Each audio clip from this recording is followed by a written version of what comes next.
so which is categorized as a geopolitical area. Then after that, like in every geopolitical area, for example, like India, Europe, or US, we have something called as a region. A region is something which is having at least one or more the data center associated with that.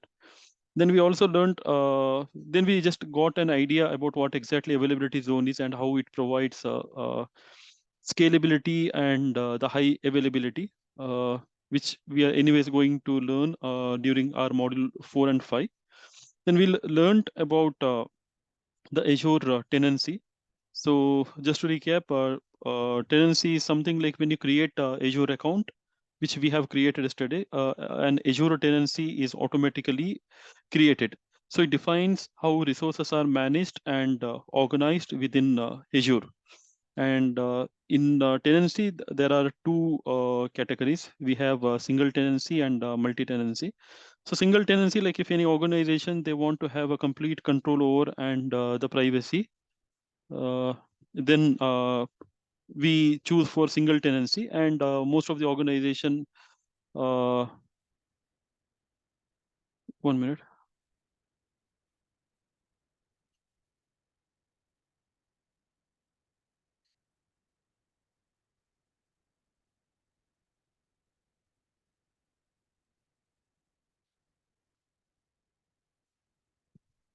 Yeah. So it is great for organization that want to have complete control and privacy.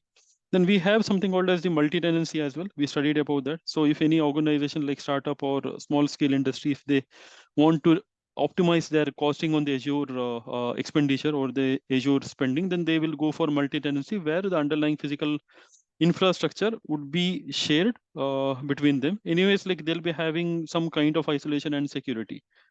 Then we studied what exactly subscription is and what is a resource group. So the resource group is a logical segregation, or we can say that is kind of a logical container where all your Azure resources are situated, located. And the advantage of Azure Resource Group is that it provides segregation of the resource based on your projects or your environment like dev production.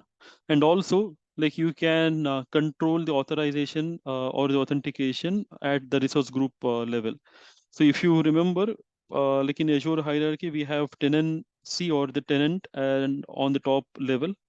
Then below that we have subscription, below that we have resource group, and at the last we'll be having something called as the resources. Resources are nothing but Azure VM, storage, etc. Then we studied about like how the different ways of accessing the Azure, which is nothing but the portal, CLI, and PowerShell. We had in PowerShell, as you know, like we cannot directly run any command. So we have to install a program or piece of code which is known as the module in simple term. So yesterday we installed the Azure module in PowerShell and we created resource group. Similarly, we downloaded Azure CLI and we ran the Linux command to create the Azure resource group. Then at the end, like we studied about something called as the Cloud Shell.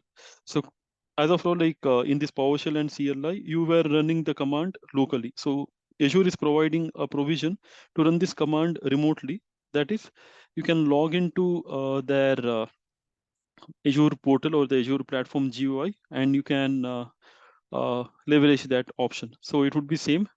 You can like at any time you can switch from PowerShell to CLI and vice versa as per your convenient and familiarity with PowerShell or Linux.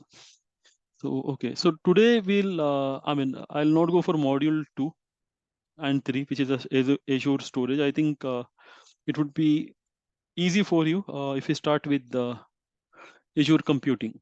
So in Azure computing, like the modules are segregated into two parts, the Azure computing 1 and 2, because this kind of a vast subject. And the first part, it would be like basic and easy to understand. And like as you can guess, the Azure part 2, it would be having some advanced concept in Azure VM, which you must know as an Azure administrator.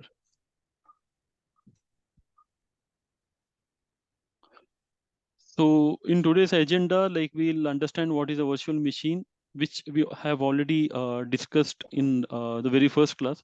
So we'll skip. So you already know what exactly Azure Virtual Machine is. We'll study about the Azure Virtual Machine, then configuration. Then we have something called as the disks in Azure. We'll study about that. We'll study about the VHD template, the availability set and the scale set, and something called as the custom VM images. ARM template, I will cover this in like during the AZ305. So, okay.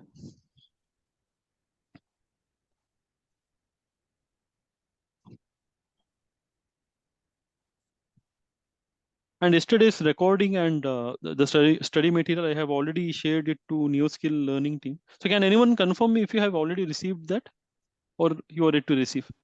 No, we haven't received No, it sir. yet. Okay, maybe you can contact your point of contact person and you can ask him or her to share Okay. that study material. Yeah. Yeah. Okay. So what exactly is a VM? Like I said, we have already seen that in the very first session itself. And yeah, and we have discussed about the transition which has happened, right? Anyways, in any case, my question is that the VM in any way, is it different when compared to the VM which is created in on premises? I mean to say, the Azure VM, which we are going to talk about right now. So do you think is it different than the virtual machine which we usually create on premises? What do you think?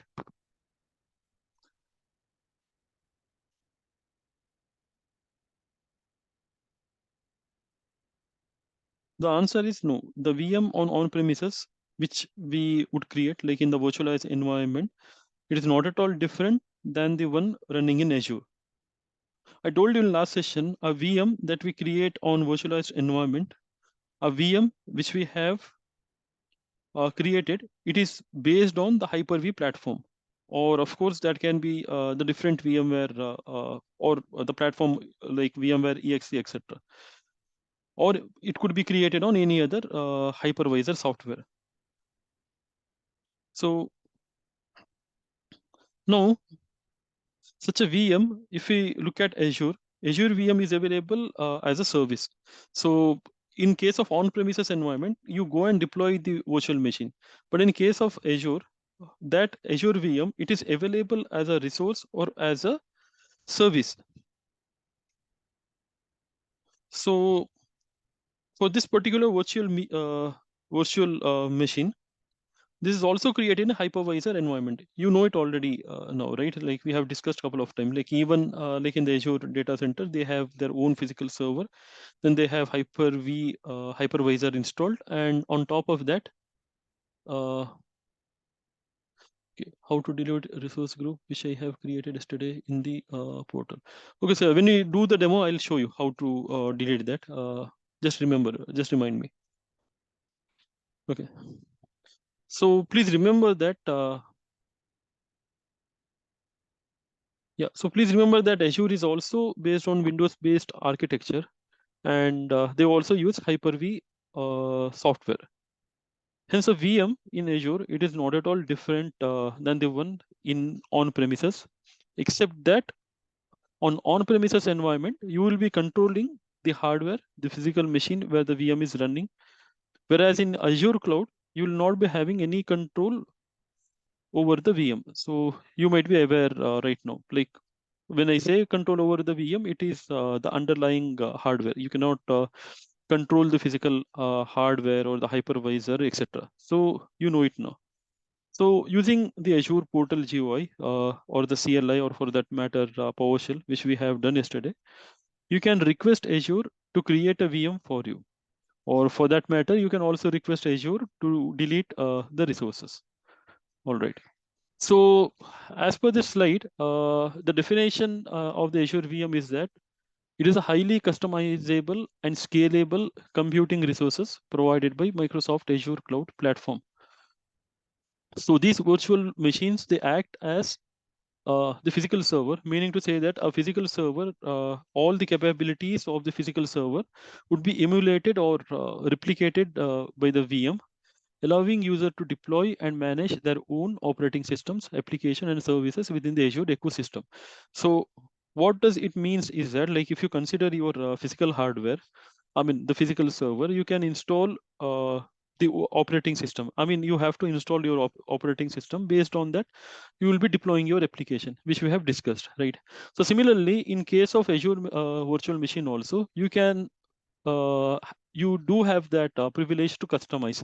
When I say customize, you can install like any operating system and its flavor as per your requirement, and you can deploy your application on top of that. So this is a very simple definition of the Azure VM. Now, Azure VM, it is categorized into many different types. So when I say categorization, so Azure is the Microsoft has divided the Azure or the Azure the virtual machine based on how much RAM or the how much CPU capabilities they offer. So based upon that, we have like 4 or more categories. Like we have something called as a general purpose. Anyways, we will discuss this also. We have something called as when you say general purpose, as the terminologies say, it is for you. Maybe you can use it for like the general purpose tasks. For example, if you want to do any kind of testing, or if you want to study Azure and all, you can, yeah, you can say like that.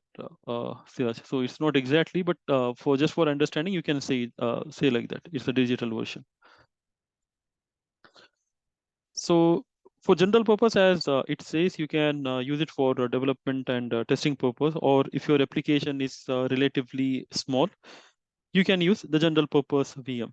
Then we have something called as the high compute workload.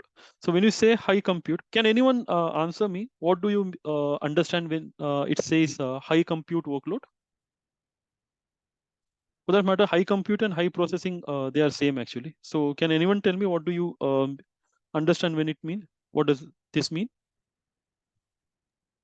Actually, CPU required more Exactly, exactly, process. absolutely. So there are like the application for that matter, like you're all working professionals, right? So you might be aware that there are applications which are CPU intensive workload, or the application which require a lot of CPU. So in that case, the Azure has provided a category of VM which mainly focus on the CPU capabilities. For example, if the general purpose VM is providing you, let us say, 4-core CPU, so they might be providing like more number of CPUs, like 16 core, 32 core, etc. Then we have something called as for large storage. So I think I need not to explain that. As the term says, if you want to leverage more storage capabilities virtual machine, for example, like the hard disk or the SSD, then we'll go for this particular virtual machine, which is nothing but the large storage VMs. And not only that, we have many more categories. If I want to mention one, for example, like if you want to have the graphic processing capabilities. For example, you might be aware of the graphic cards like the NVIDIA or the AMD and so on. So in most of the cases, like the data science the applications and all, which require the graphical power as well. I mean, the graphic card apart from the CPU as well. For that, we have something called as the graphic compute workload. So that is one example. So similarly, we have like many more based upon like what are the capabilities that the Azure would provide. Now let us understand the different VM series. So this is a concept as an Azure administrator you have to understand. And like someone asked me like in the first class about the interview question. So please expect to get some at least one or two question based upon this one. For example, they might be asking if if I want to have the graphic card virtual machine to be enabled, then which VM series you're going to use? Just an example. So the answer is N series, which we will see it shortly.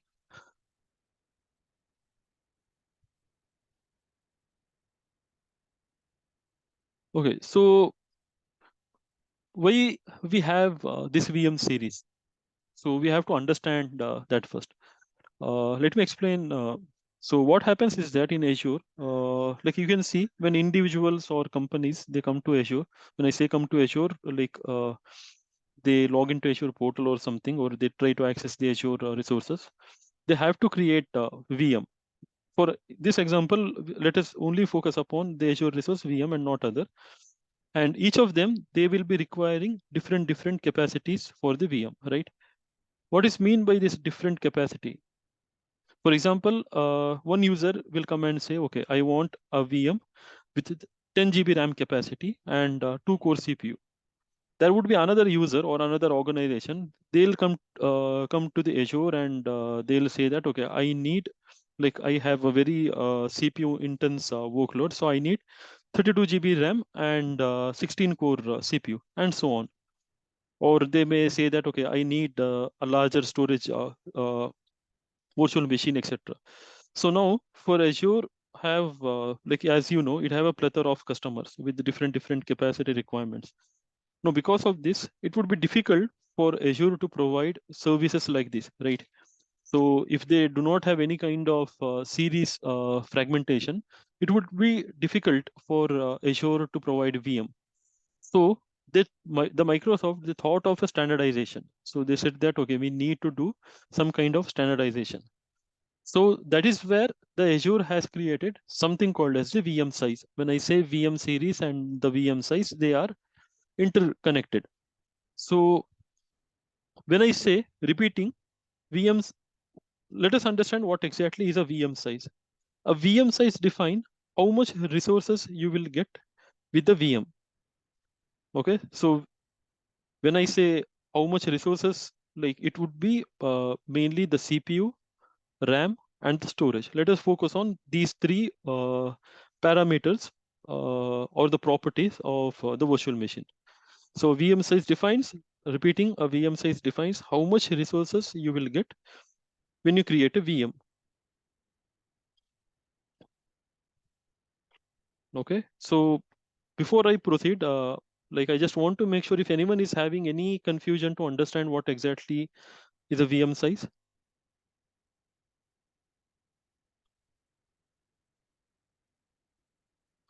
Can you confirm in the chat, yes or no, please?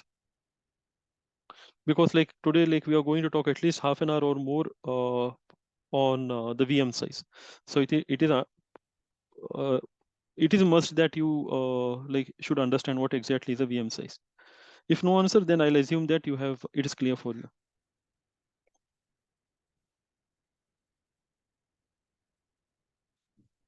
Okay, so in short, like whenever you created a VM, how much resources you will get, that is what they are defining with the VM size.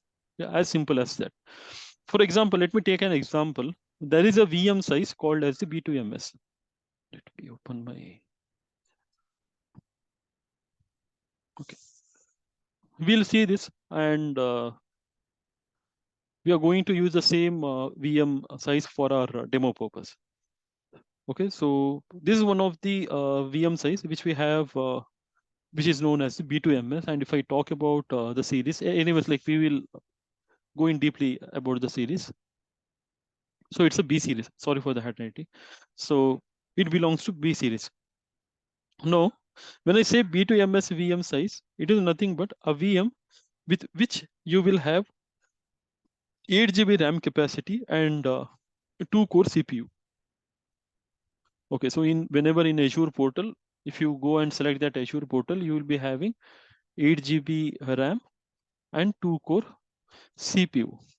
So for your testing purpose, or if your application is a very like if you want to deploy it in on development environment and all, you can go ahead and you can use B2MS for your testing purpose or etc.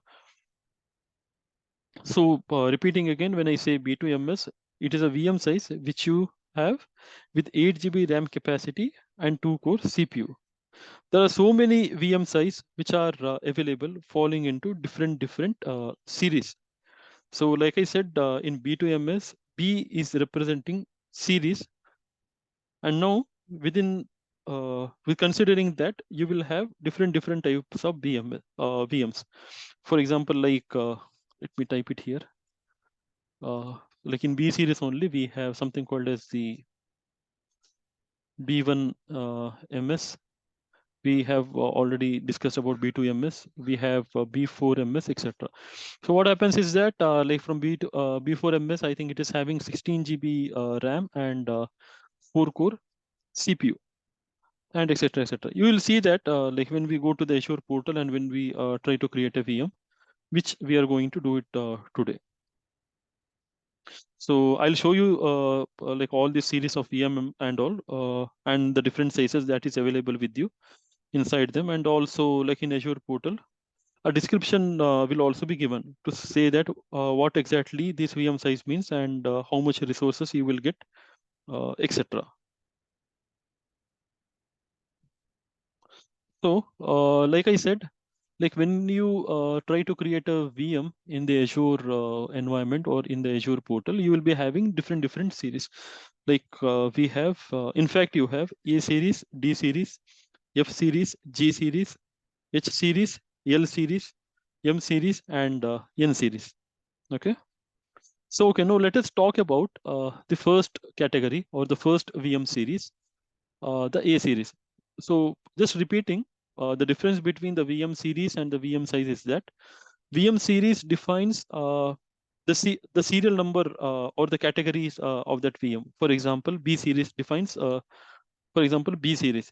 In B series, when you say B2MS, B4MS, or B1MS for that matter, it means that that is a VM size. That B represent series and the numerical number, it represents the CPU core. B2MS is having 2-core CPU, B4MS is having 4-core, and B4MS is having, I think, 16 GB RAM. We will check that in the portal soon, etc. So in a A series VM, basically that will be a less expensive or the less costly VM.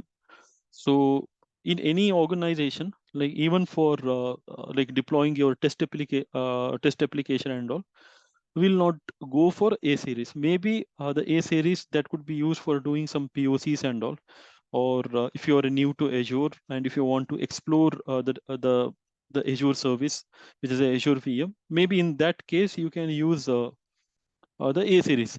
In in short, they are the entry-level options in the Azure VM lineup. So they are offering the less compute memory and storage requirement. Moving on to B series, the B series, like they are like quite stronger or quite more capable when compared to A series. They offer a unique burstable performance model. When I say burstable performance model, so suppose let us say that if your application like is utilized, like I said, for example, B2MS, so you have 8 GB RAM capacity. So maybe your application like it would be performing at say 2 GB or 3 GB as of now, like and it is using 2-core CPU and some intense like user request come to your application, then it is called as a burstable performance. So it is capable of handling any sudden spikes or in your application environment. So usually they are used for the web servers, small databases, and the development environment. Usually the B series are preferred VM series for your dev environment. So, and like the sizes you can use based upon your usage. For example, B1MS has it is 1 GB RAM and all. B2MS, like I said, it is having 2-core CPU, 8 GB RAM, etc. So that you can use. Now moving on to the D series. The D series VM are actually production grade. They are actually for production grade applications, which require a high compute capacity. That is, a good CPU memory has to be there. And it also has something called as a temporary disk. So in case of A series and B series, like we haven't spoke about what is called as a temporary disk, but the D series VMs, they would provide you something called as a temporary disk. I'll explain you this concept about the temporary disk or the data disk and all when we proceed to the module 5, which is the Azure Virtual Machine or the Compute Series 2. So there I will briefly explain you what exactly is a temporary disk is. So do not worry about that. So now let us move on. Let us go to F series. So F series VM, they are optimized for very intensive workload. Okay. So when I say very intensive workload, they require good amount of CPU. When I say good amount of CPU, they require a more number of the CPU core as well as the memory capacity. That is why we say CPU to memory ratio should be high. So now, what exactly do you mean when I say CPU to memory ratio?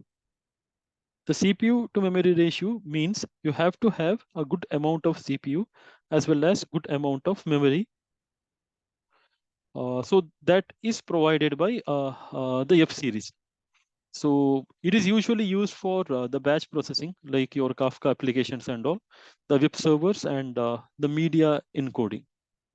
Now moving on to the another series, which is called as the G series VM. And just remember that the F series, G series, and henceforth other series, they are expensive when compared to the D series and B series. Usually, like most of the organization for production level application, they would stick on to the D series. But if they have something extraordinary workload, which require high intense CPU memory requirement, then they will go for this higher level series. And just note that these are the expensive series which are specialized for handling the intense workload.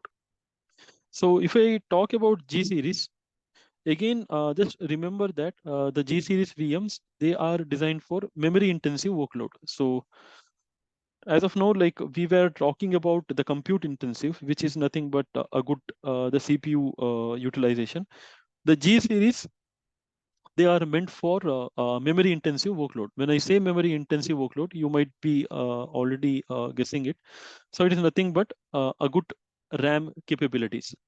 So these are well suited for running the large databases, memory analytics, and other application which require a large amount of the memory. For example, your database and all, it could be SQL or the MongoDB, etc. If you want to deploy them, then usually we'll go for J series VM. Then we'll talk something about the H series VM. So H series are the most powerful options in the Azure VM lineup. When I say VM lineup, I mean to say the VM series. They feature so when I spoke about F series and G series, F series, it was meant for high intensive compute, which is the CPU. G series was high intensive memory workload. But when I say about H series, it's a combination of everything. So it is providing a high performance CPU and it's providing a large memory as well. So that is a functionality of the H series. And like I said, it is expensive, one of the most expensive VM lineup. And okay, so I think that is about H series. Now we'll talk about L series, M series, and N series. So L series VM, they are for storage intensive workload.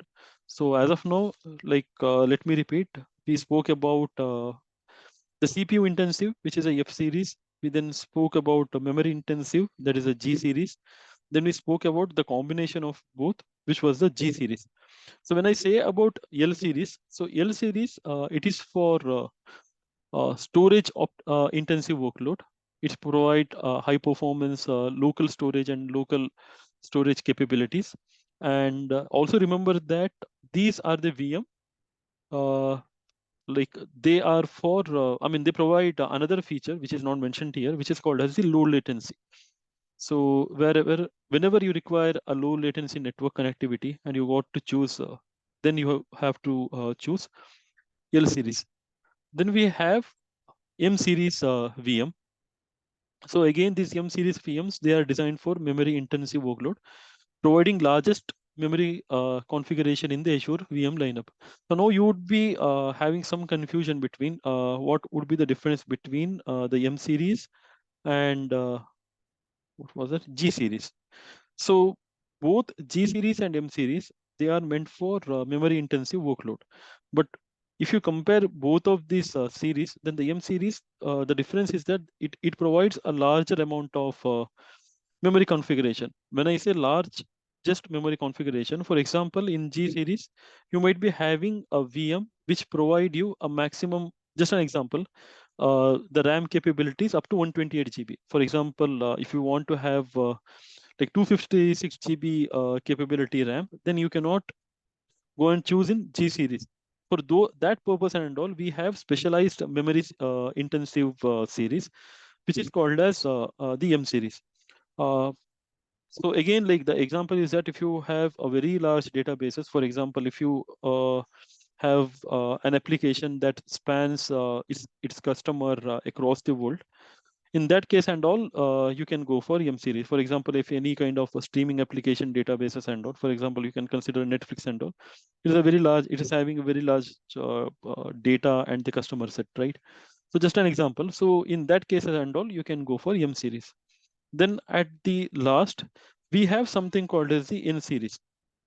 Just a 5 minute back, I told you, right? So N series VMs, they are specialized for featuring advanced hardware accelerator and the GPUs. When I say GPU, it is graphical processing unit. So these are for graphic intensive application, machine learning, artificial intelligence. For example, the Chat GPT and all. That is one example for AI application. For that, you need a graphic card or the GPU, and the GPU could be anything. It could be the NVIDIA, for example, one example is the NVIDIA graphic card, the most powerful graphic card lineup, right? So that GPU processing, it is not provided by any of the VM series. Just remember that starting from A series to M series, not even a single VM inside this series, they have this GPU capabilities. So it is only available in N series. Let me open one image and like just let us have a glance on like what exactly or how it will look like.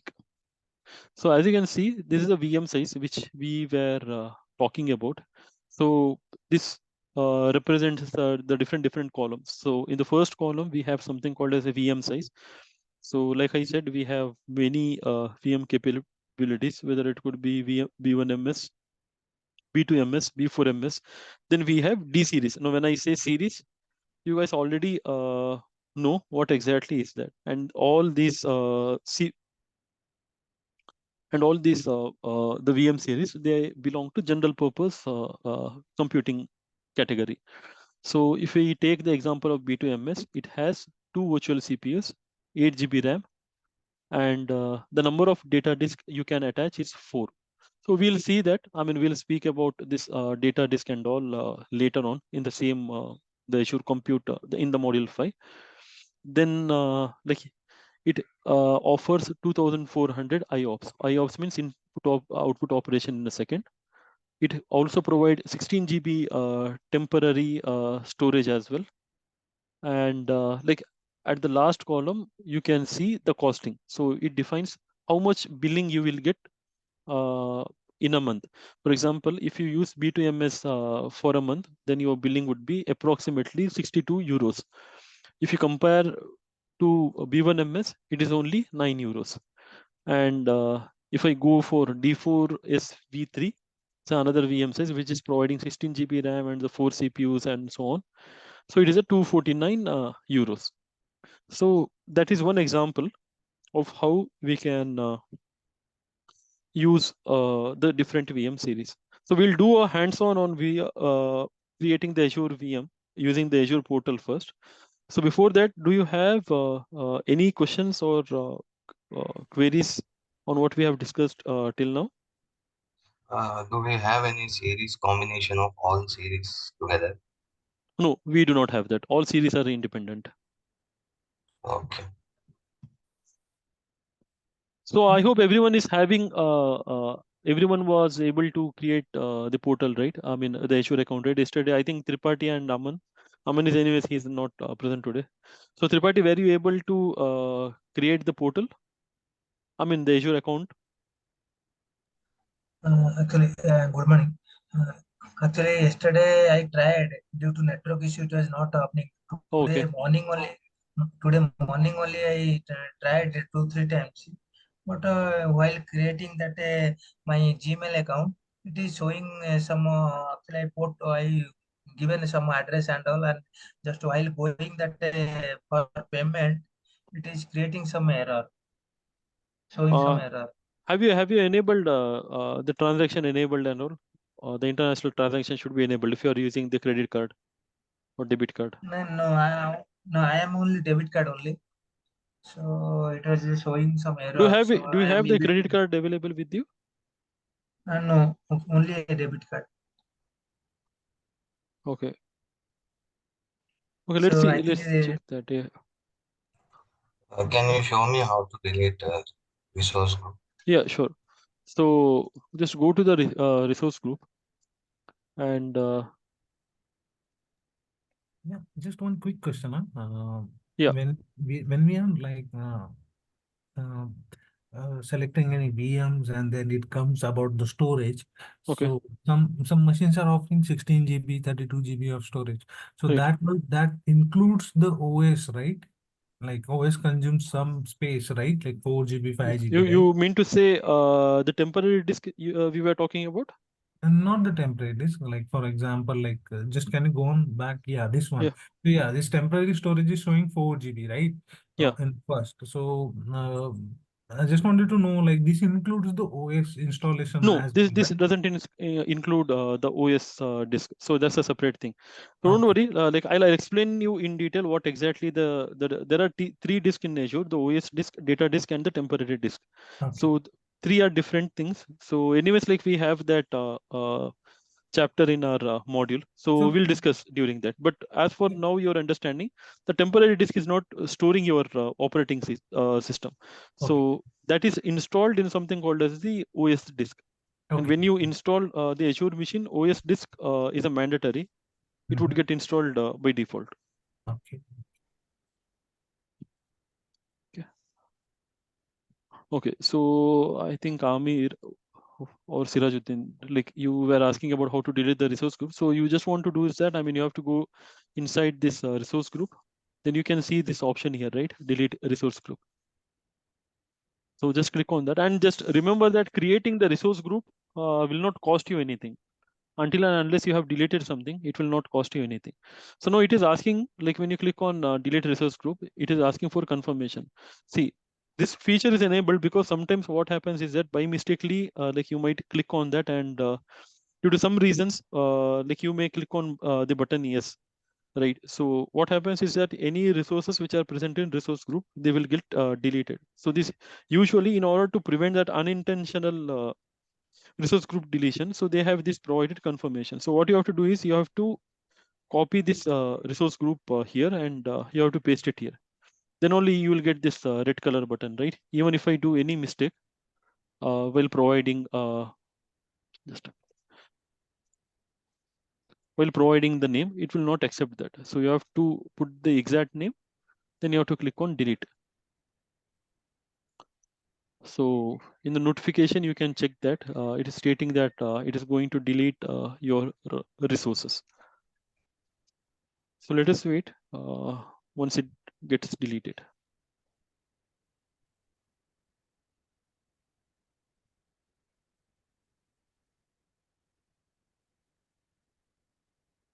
Okay, so the resource group has been deleted. If you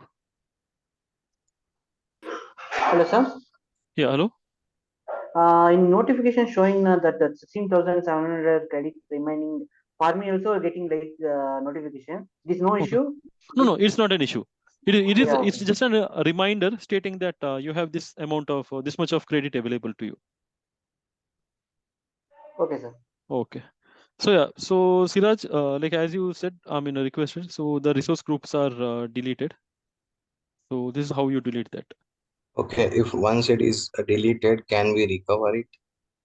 Once the resources are deleted, I mean, if the resource group is deleted, then no, there is no privilege. I mean, there is no provision to recover that Okay. because there is no concept of something called as the backup of resource group. I mean, you can take the backup of the resources, but for the resource group, that is not available. Okay. Okay. So, any more question?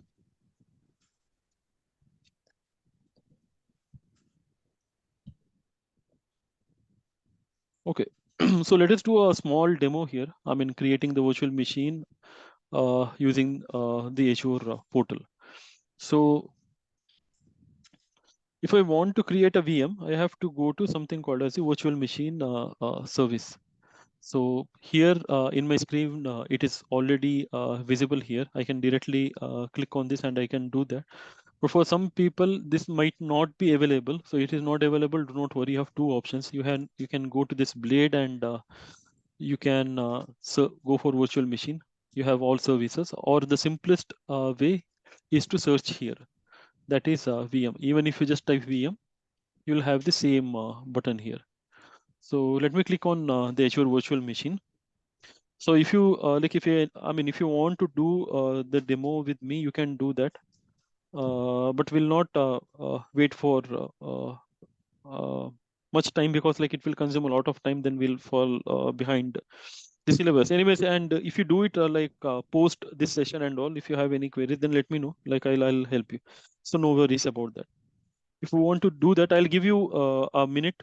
I mean, exactly at 10:24, I'll start creating the virtual machine. If you want to do it with me, just open your portal and be ready. At 10:24, we'll start it sharply.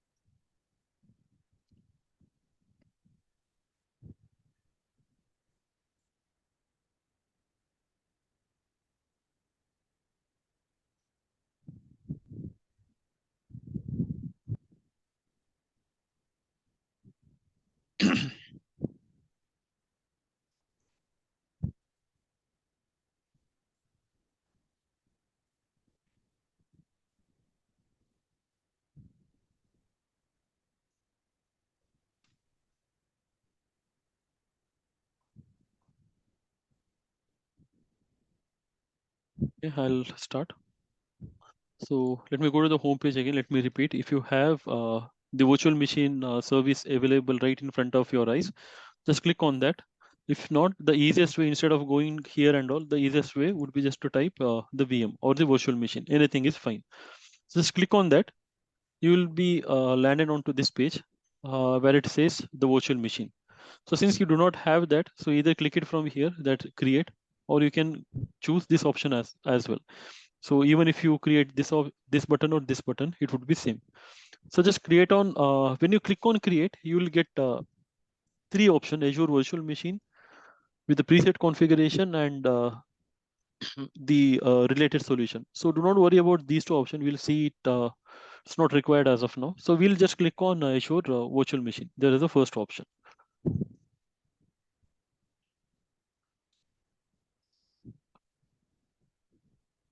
Okay. So as you can see, we have a very first tab here. So these are when I say tab, just remember that these are the different tabs which we have: basic, disk network management, and so on. So in the basic so in basic tab, what you have to do is that like you have to fill the basic details, like you have to specify a subscription, like means, okay, on which subscription you want to work now. For I mean, like we were discussing yesterday, right? But as of now, like since we have only free subscription, we do not have any other option. So it would be free subscription. Then if you have like then you have to mention the resource group and so on. Let us see that. So in the subscription anyways, like we have only one option, so that is by default selected. In the resource group, either you can click on create new resource group, or yesterday we have created so many resource group, right? So you can choose anyone. So instead of creating a new one, I'll choose this RG2 only, which is a resource group 2. And in the virtual machine name, you have to specify a name. So that name could be anything. And if you want to get the more information, you can hover over this information button. So they would tell you. So in virtual machine, let us say I'll give the name as test VM. I think my network is slow, so it is not doing the validation. Okay, and in the region, you can specify any region. For those who are in India, you can select Central India.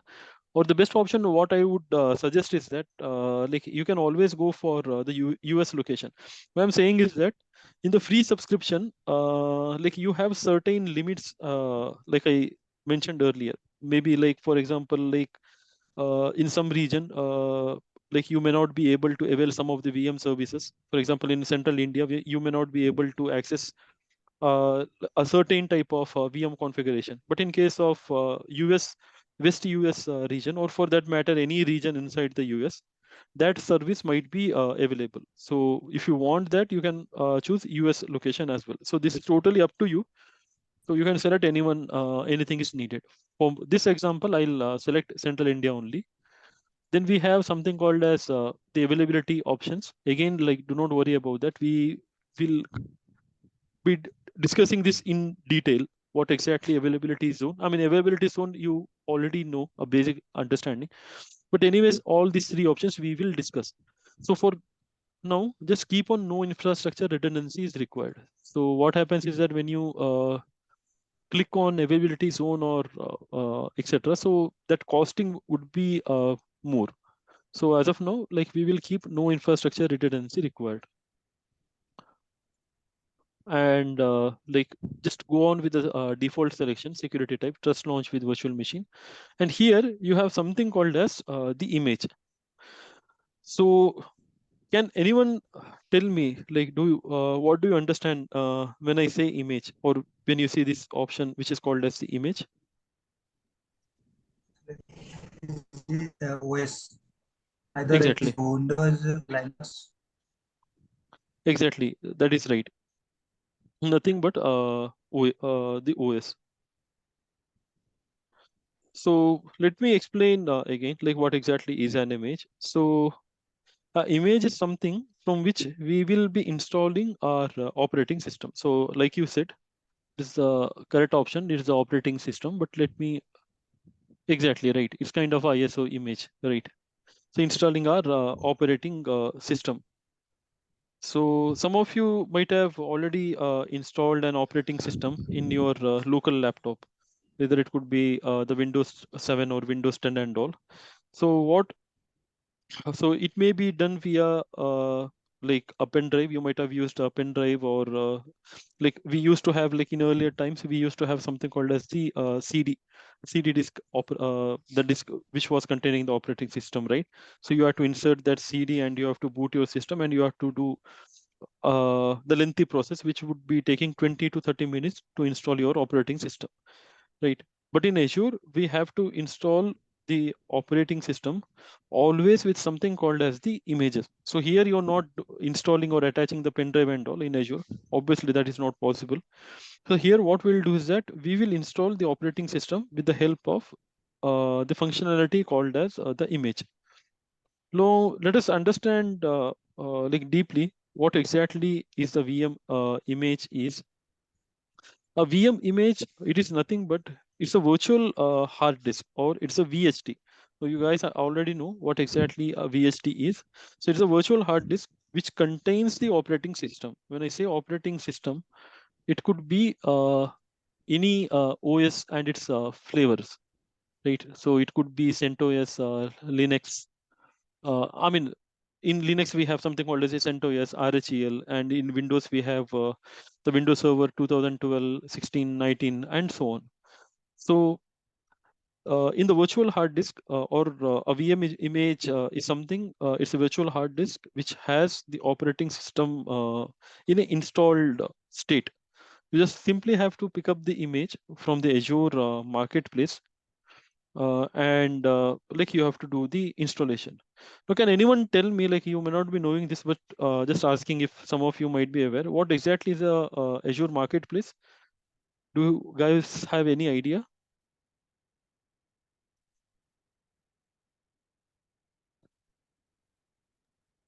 It's a catalog of Azure services. Software's Uh, OS availables. It's not just the OS available. So, but it is right. I mean, I won't say that it's a wrong answer. I mean, it's a right, but it's kind of a digital marketplace where users can discover, try and buy different cloud solutions. So it's not only the operating system, but you can try and buy the different cloud solution. For example, you have something called as the Azure bot and the machine learning functionalities and all. So you can go there and you can buy that, or you can purchase that. So it's just like your Play Store or the App Store. Okay, so where you'll be having different the applications or the games and all. So let me open.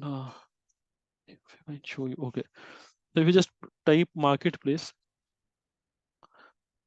you'll be getting this option. So in the marketplace, we have, as you can see, we have different different services and solutions. So we have something called as a Rocky Linux 9. It's a operating system. Then we have a lot of services. We have catalogs and all. Someone said already catalog, right? So we can filter that with the help of the different marketplace. Then like as you can see, we have some DevOps solutions and all. And if I want to search, for example, say Windows Server 2019.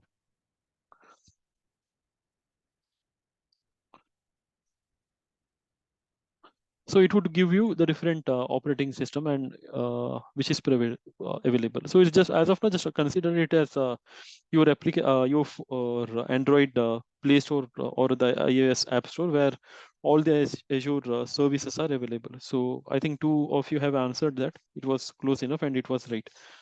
So as far as now, like we are concerned, let us go for the Windows 2019. Yeah, we'll install. What we'll do is that we'll install Windows Server 2019 Data Center, just for an example. If you want to do with the Linux, we will see it later as well. So first we'll consider the Windows option, and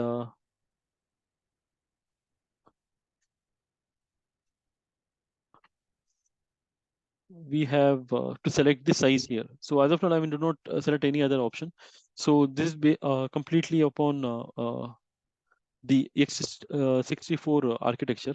So ARM 64 is not available. So that's a grayed out option. So that is available here. In size, as like I said earlier, we can select different sizes. So you can just click on see all sizes here, and you have different size. For example, okay, see the B series we have, E series we have, which we spoke about. N series we have.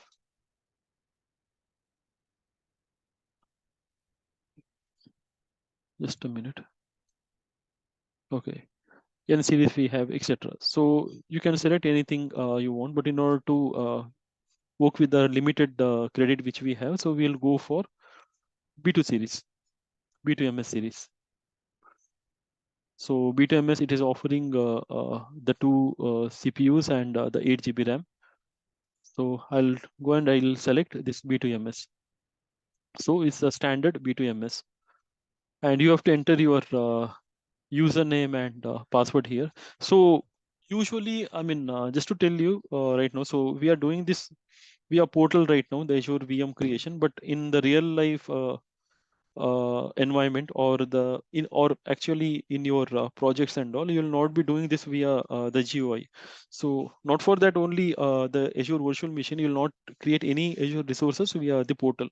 For that, we have something called as the IAC tool, or the infrastructure as a service. For example, you might be knowing a tool called as the Terraform. or like in Azure, we have something called as the ARM template. So using that, Azure. yeah, Azure Resource Manager template. So using that, you would be creating your resources. But just to understand, like how the resources are creating, we would be strict with this GUI method. So enter your username and password. As of now, like you can provide any username or password as you need, and confirm the password as well.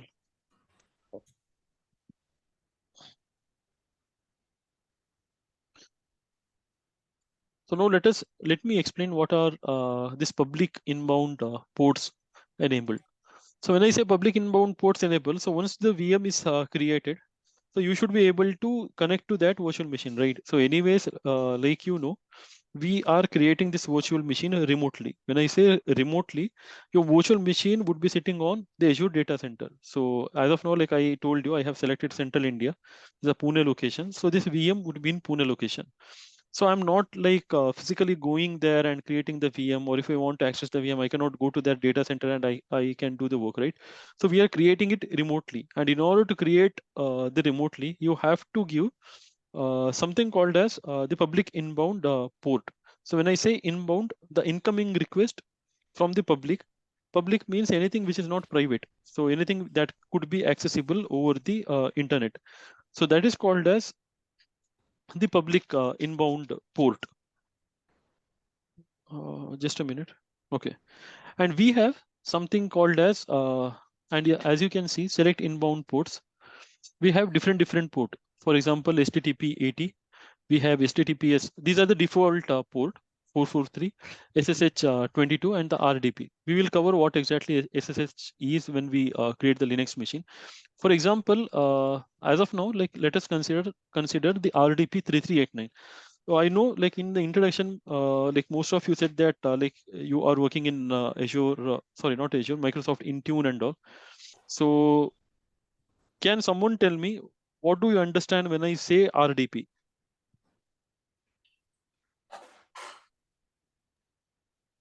Remotely access. system.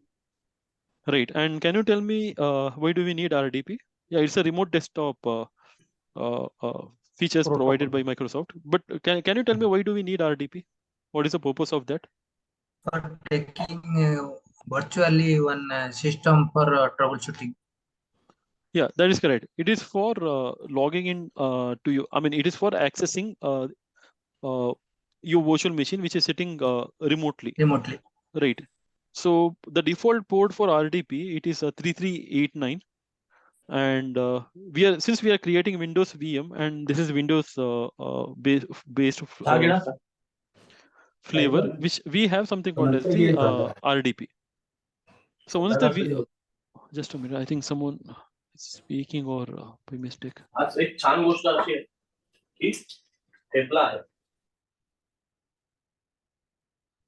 Okay, so once the VM is created, of course you want to connect it, right? So you want to connect the VM remotely. Now, how do you remote access to this VM? If it is a Windows VM, you will use something called as the RDP or the remote desktop. It's a by default you do that.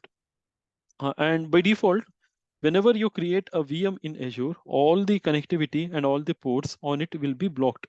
It is for security purpose. So what happens is that, I mean, if you enable the connectivity, public connectivity, and if you keep all ports open, then what happens that there is a target for a hacker to get into the infrastructure and to do malicious activities. So in order to provide that, by default, they would be blocking that. So, okay, when I say all the connectivity and the ports will be blocked, I mean to say like that. So, okay, but if you, okay, so if the Microsoft doesn't provide this option, I mean, in order to select the RDP port, what happens is that even if you create the VM, because of the ports are blocked, you won't be able to connect to the server, right? I mean, not the server, to the virtual machine. So in order to avoid that, like we use the RDP and the port is 3389. So this would allow a the connection to the machine. So that's the reason that like here in our case, we have selected 3389.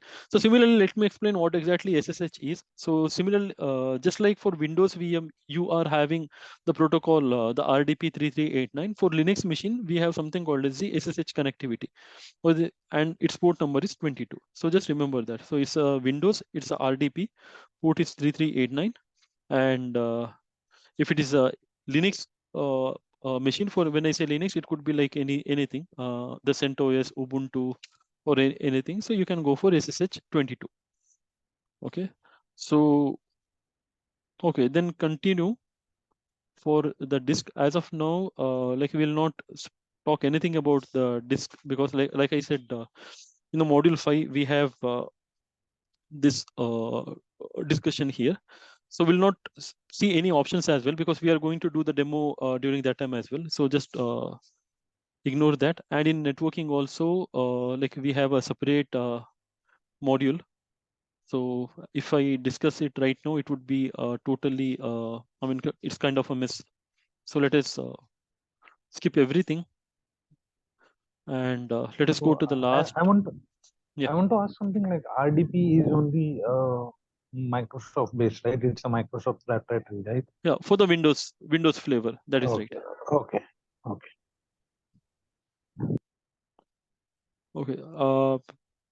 Okay. Let me talk about the tags right now. I think it would be good, instead of talking later. I'll explain now only. So can someone tell me what do you means when I say tag?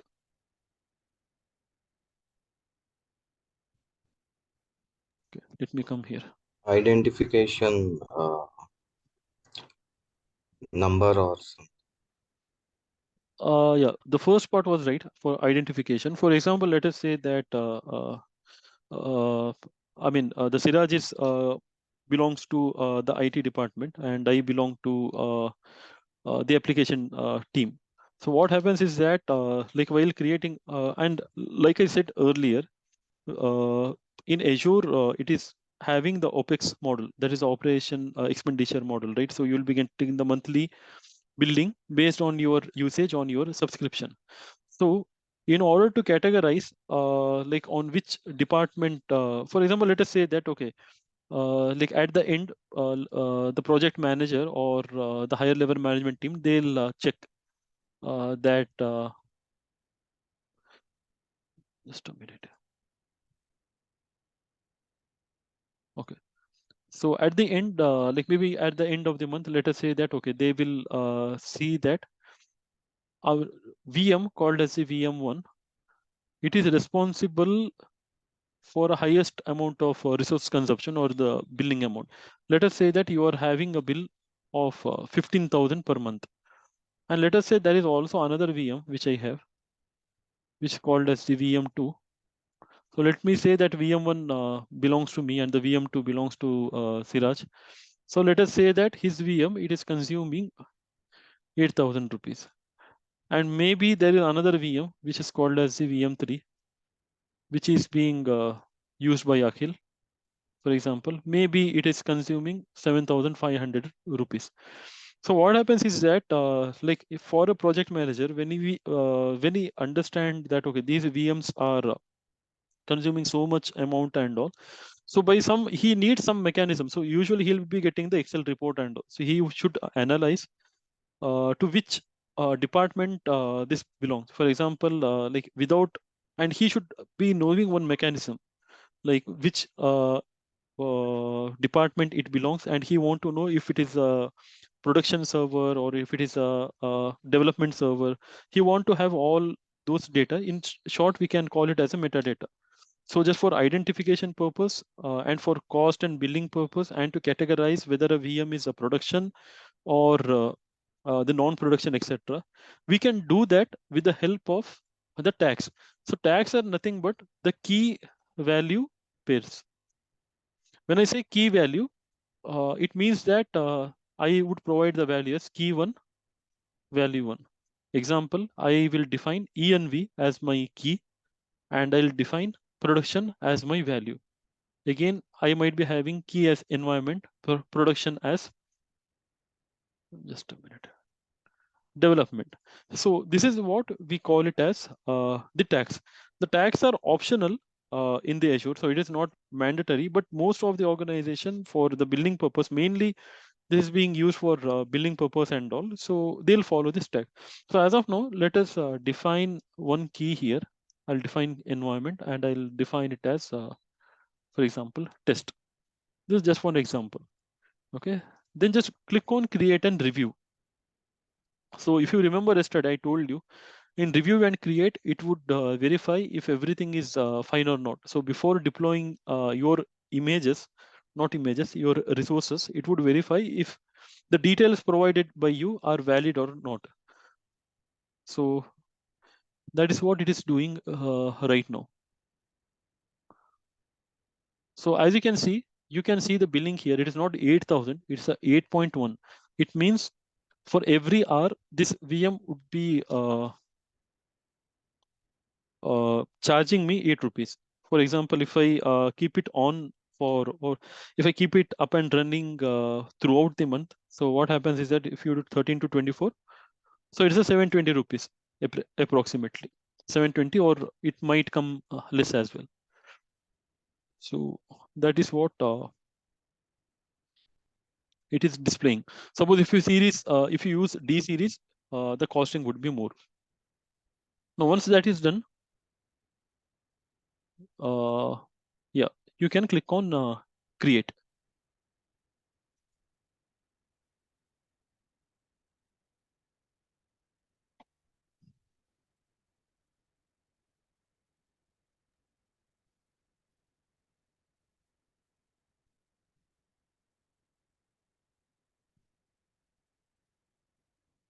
So may I know who and all is doing this parallelly with me? If anyone is doing, or like if anyone is doing, then just let me know in chat.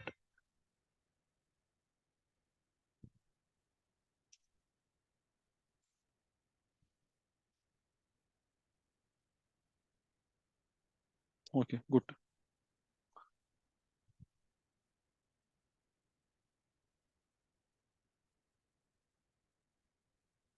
Yeah, good. Thank you for confirming. So one suggestion I would give you. So once this course is completed, I mean, it's not a part of the module. So most of the organization they use something called as the IAC tool, right? Like I said, infrastructure as a service. So it's an automation. I mean, when I say infrastructure as a service, so you would be deploying your resources as a code. So most probably, like they would be using the Terraform, or like few organization are still using ARM template, which is provided by Azure. So I would recommend that you master at least like any one of the tool. So even if you are going for interview and all, so they would definitely ask you which ISA tool you are using, and you'll be getting a lot of question based upon that. So it is highly impossible that any organization would be following the GUI method of creating the resources until and unless it is a very a complex resource like the application gateway and all. So just remember that you have to master at least one IAC tool if you want to change your domain from your existing domain to the Azure admin domain. Okay, so once the deployment is completed, so you can see it here, a green color mark is coming up. So you can directly click on here, go to resource, and now you will land on this page. So let me walk through. So can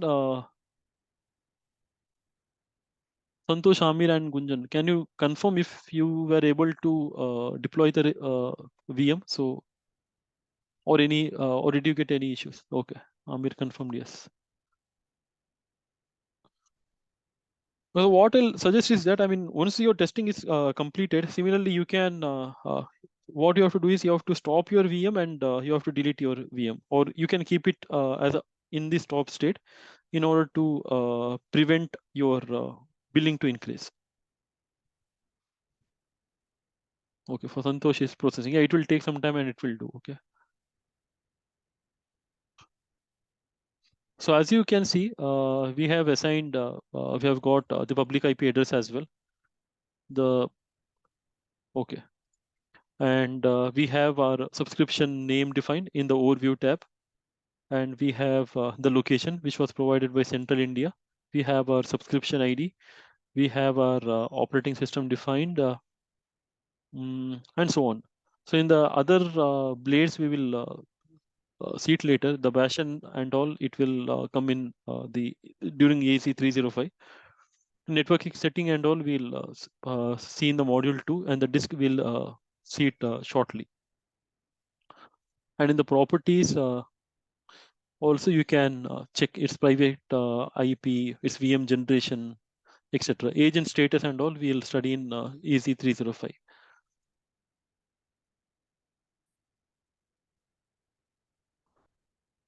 Okay, so now here we have something called as the resource log or the log.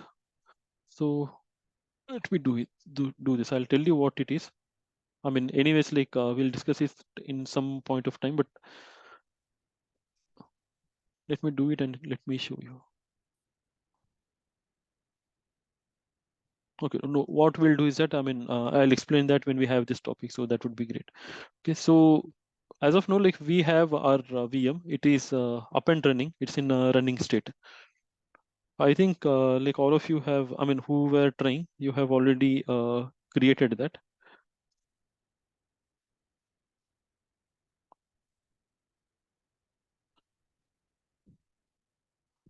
Okay, just before I log into this server and show you like how the VM looks like, do you have any questions?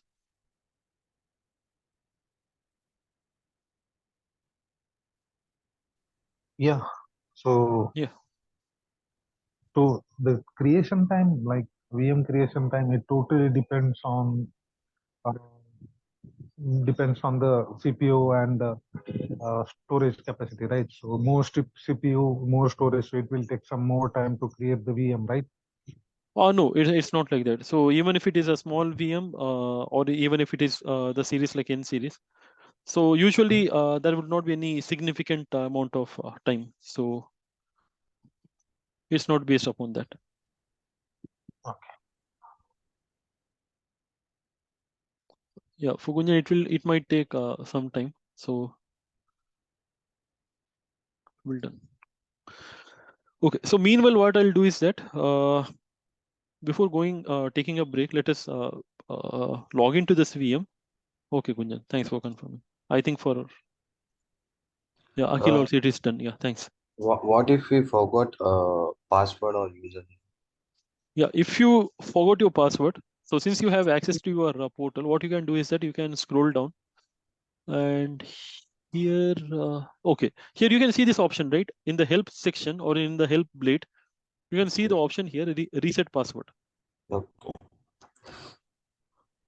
So in the password, you can provide the reset password option here. You can input your new password and you can click on update. So you can do that. Okay. So now just we can provide group like security group based access to this VM also, right? Yeah, that is correct. You can restrict like whatever the restrictions you can provide. So what usually the organization will do is that, like in the Active Directory, they will add you into something called as the sudoers group. You might be knowing that sudo. You should be, or the privileged user group. So based upon that, they'll configure that, and you can restrict the access.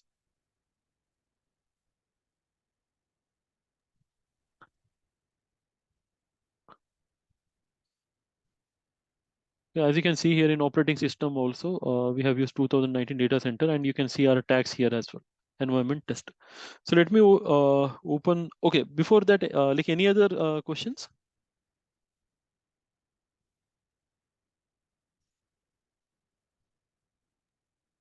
Yeah, hello. Yeah, hello. Yeah, that series we have select. If suppose if you want to edit after some time or something, some days, can we do changes in that series? The series, yeah, you can do that. You can always upgrade that, but you cannot like what to say, degrade, or you cannot I mean downgrade, not degrade. You cannot downgrade to the series or the VM size.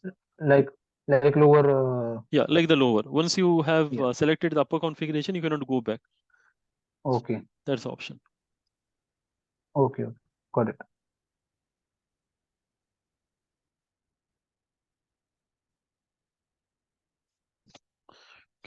Okay, so what you have to do is, I mean, just directly go to type run in your start, or press Windows button and R button. So it would open the run dialog box here. I hope you can see it. Just press, just type MSTSC. So,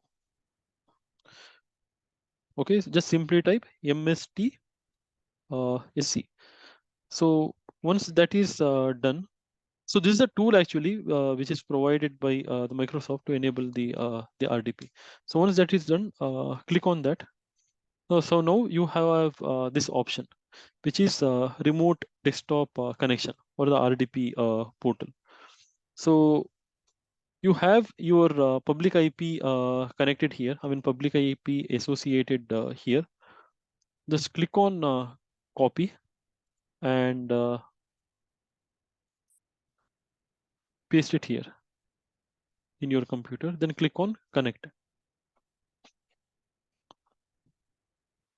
Okay, so now what you have to do is you have to enter your credentials here. So in my case, I have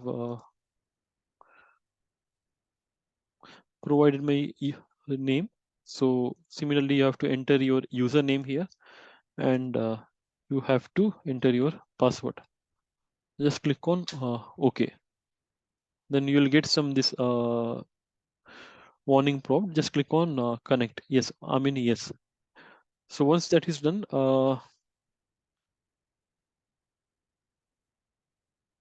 okay. Can I access your virtual machine, which you have created right now? No, you cannot do that because like our tenancy is different, subscription is different. So you should not be able to do that. But if you want, you can try that. I have never tried that actually, and I believe it should not be done. Okay, let me tell you my IP address. Can you do this? Okay, let me check. Okay, just a minute. I'll tell you. Mhm. 1 minute. I'll paste my IP address. Just check if you can do that.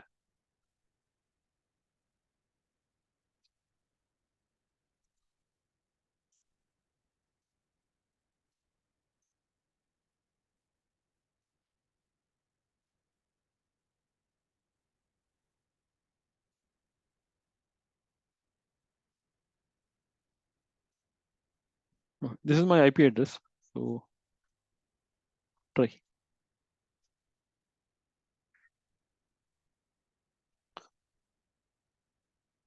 So yeah, so this was the VM which we have created. So we have created the VM in the Central India location, which is in Pune.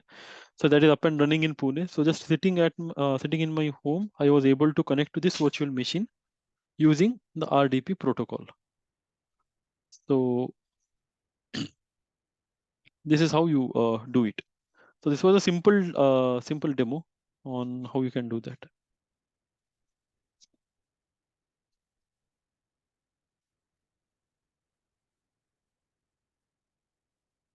Santosh, Gunjan, and Amir. So were you able to connect to RDP? Does it require password? Which password does it require? The one which we had Provided earlier when creating earlier. the VM.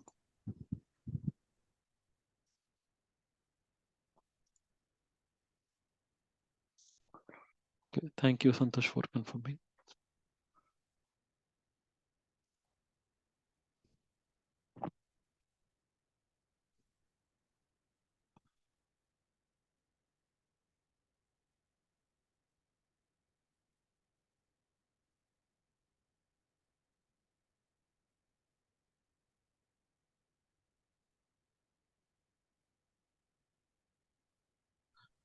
We can also download that RDP file from the Connect, right?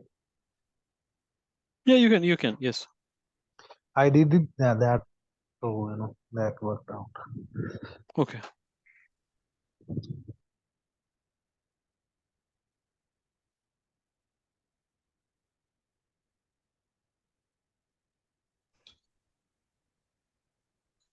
Can you tell me the username password?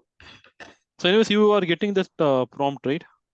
Yeah, user. I need to give user ID and password. Yeah. So it means that, I mean, that is fine. So that's what I wanted you to verify. So I knew, so that, I mean, since it's a public IP, so as the name suggests, so the public IP, you can use it to connect to any VM. So that is being provided to someone else.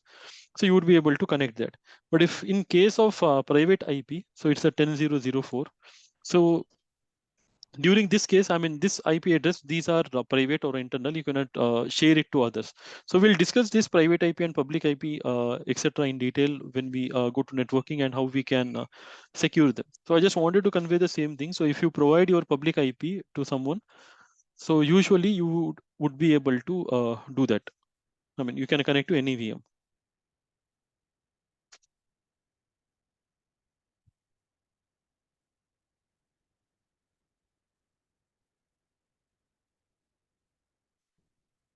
So can anyone tell me, see, and like now you might be having one question. I'll explain this in networking module, but just for like your information. So see, like even in any organization, that is impossible that the VMs are not connected to or not attached to public IP. So you might be saying that, okay, if this is kind of a security issue, your simple suggestion for this moment would be detach this public IP, right? Okay, so there in the real world scenarios, what happens is that you might be having the application which are public facing. Public facing, I mean to say, your customers or the end clients, they might require your application to access it from their phone or from their computer browser and all, right? So during that time, it is mandatory that you should be having the public IP associated with the VM. Now you might be like worried what happens like, and what about the RDP connection and all. So in that case, we have something called as, in networking, we have something called as network security group, or the NSGs. As of now, like you can just think it uh, as something, a mechanism or a security rule which would prevent or which would provide access or which would deny the connection to your virtual machine. And you can also deploy solutions like the firewall rules and all. You can leverage the services like the Azure Active Directory for access control. You can do that. And you can also set up a VPN gateway to establish a secure connection. So anyways, we are going to discuss that in different modules, whether it could be in Azure 104 module or the 305. So just for your I mean information, I just wanted to tell you. So any VM, I mean, without see, and we do not do that in real world scenario without setting up network settings, NSGs and all. We do not do that. So just remember that without all these settings, I mean, without implementing any security measure, and if you just share your public IP to anyone, they would be able to access to your virtual machine from any point of time. Like like if I share my username and password, he would be able to, I mean, like my friend would be able to connect to my the virtual machine. Or if it is a hacker or something kind of the malicious attackers and all, for them, the cracking the username and password will not be a major challenge. So if they have public connectivity associate the enabled for your VM, they would break your system and they will have the unauthorized logging. So that's a point I wanted to mention. So yeah, this is a simple demo of creating the Windows Azure virtual machine. So as of now, just forget about the network settings or the bastion connection or the firewall setting, which I was mentioning, or the application. Apart from that, do you have like any queries related to Azure VM or the creation of the same?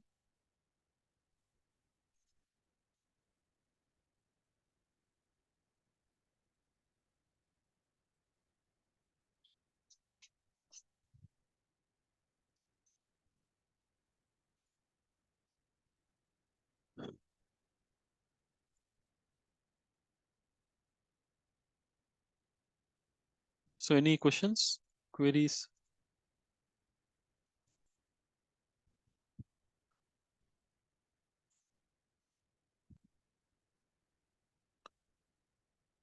Okay, so that time someone was asking me about the resizing of the VM, right? So let me show that quickly. So as of now, sorry, as of now, like it is B2MS. And let me say that I want to go for something called as the DS2 D4S V3. Okay, so what you have to do is you have to scroll down. There's an option called as a size, or if you are not able to find while scrolling down, just type something called as the size. Now you know what exactly VM size is. Just click on the size, you will be getting this option. But remember that like when you do the resizing of the VM, so that VM, your VM would be restarted. So what we recommend, the best practice would be stopping your VM, then to do the resizing. So that is the industry practice which is being followed. So in force, we'll do the same process over here. So just to tell you, like in size, you can directly click on the size and you can resize. But as per the industry process, what we'll do is that we'll stop our VM. You can click on this button, stop. So it would take like 2 to 3 minutes maximum. The people who have like created virtual machine alongside me, I think 3 to 4 guys, like you can do that. So just stop your virtual machine here, go to the overview, click on stop, and wait for your VM to be getting stopped in a stopped state.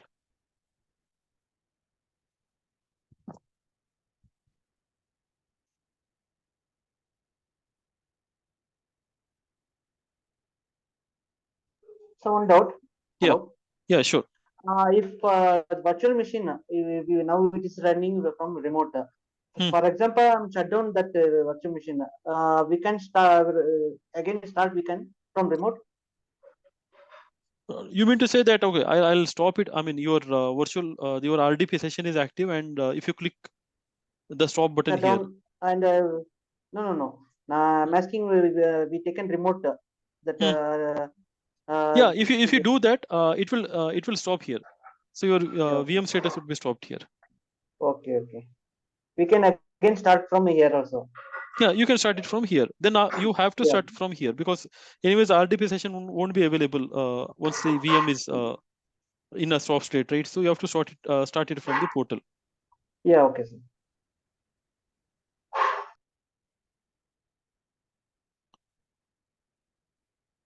So just remember, when you stop your VM, so it is no longer built for using the resources. Okay, so for example, I mean, and there is exception when I mean to say that see, every VM is associated with the resources like CPU, memory, and disk. Let us say that you have not saved any significant amount of data on your disk, then your VM costing would be, I mean, billing would be stopped. For example, as of now, we just created a blank VM. I have not kept any, apart from the OS disk utilization, we have not created any file, or I have not kept any like application or installed application and all. Its data is not stored on the VM, right? So it's just a blank VM. I have clicked on this top VM. So what happens is that this particular VM, it will not be considered for billing anymore. So if you want to do cost saving and all, you can do that. Or for your testing purpose, if you do not want to create VM again and again, what you can do is that you can go here and you can click on this top. Now, one question before I resize. Can anyone tell me what do you mean by deallocation?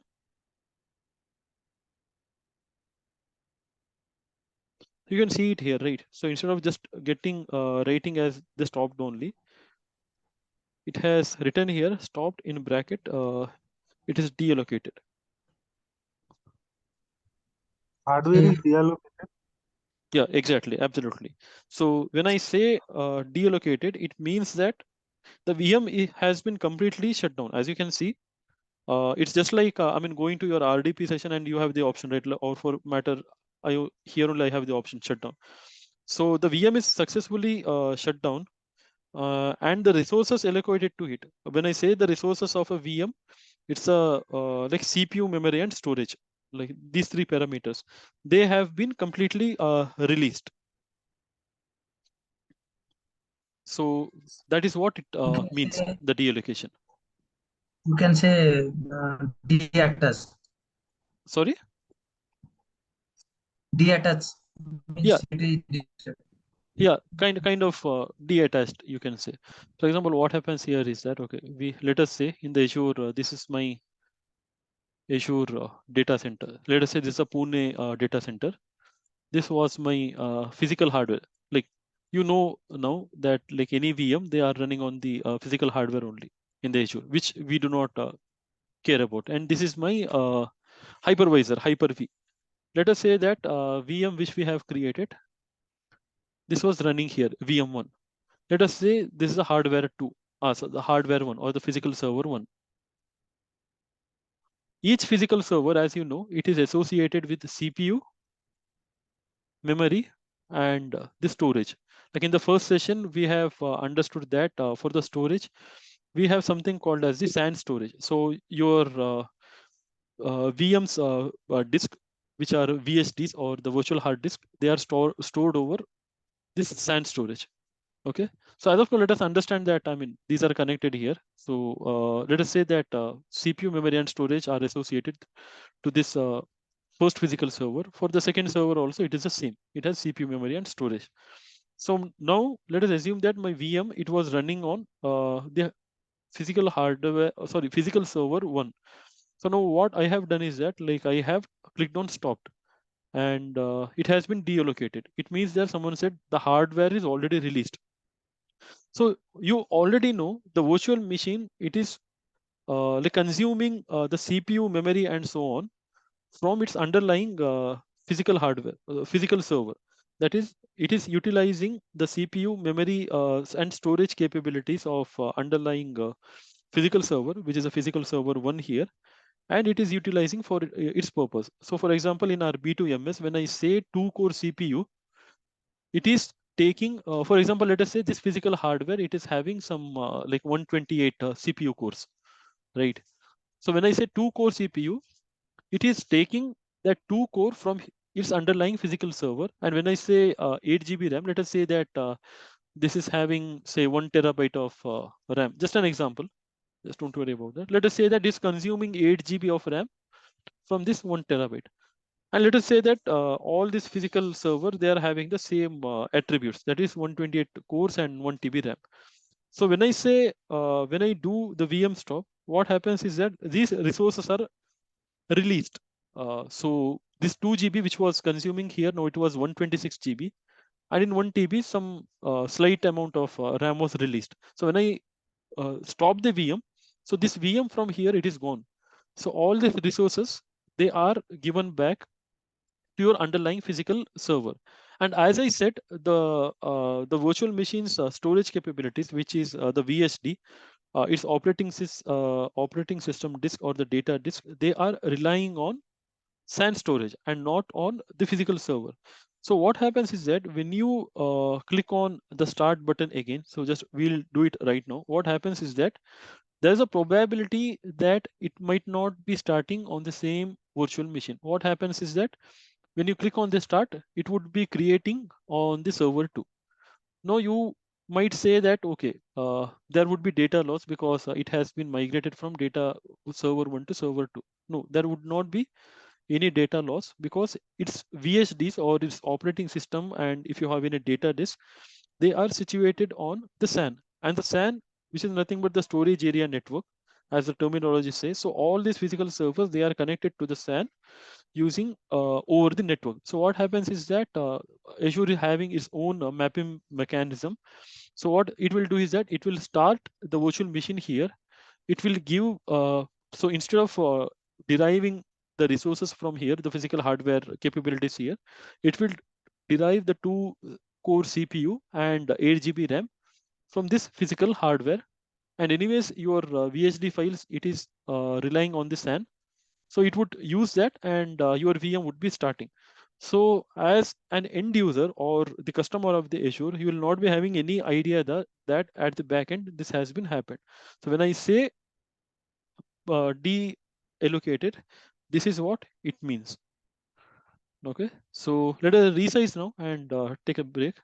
So just click on just type size or scroll down and go to availability plus scale. So let us say what I'll do is that, I mean, you have different series available as well. So let me do a thing. Let me go to F series and let me click on that. See, as you can see, these are all the category of general purpose. And as I explained while explaining the slide, so these are the compute oriented series. So let me click on resize.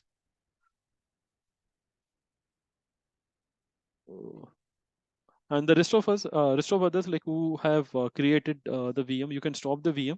You can choose any series you want. There is no restriction, but make sure that F series are very expensive. Okay, so just make sure to stop this VM or delete this VM post that. Okay, so now clear this and just go to overview.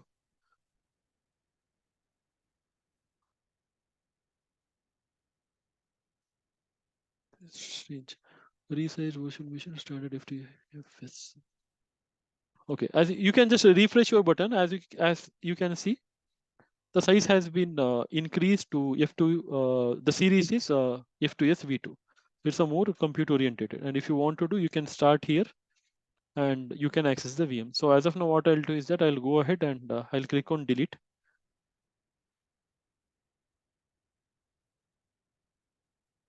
And no, it is asking that, see, whenever you create a VM, there are different parameters associated. Like I said, OS disk is by default, it is created for you. It would create something called as a network interfaces or NIC card. We don't worry about this as of now. And as you can see, we had used one public IP address too. So, right. So we'll delete all the parameters associated with that. And just click on I have read and understood and click on delete. So this will delete your VM.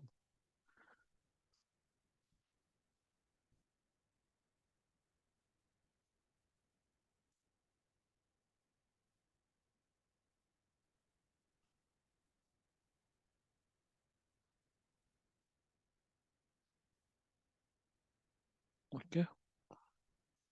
So any doubts or any queries?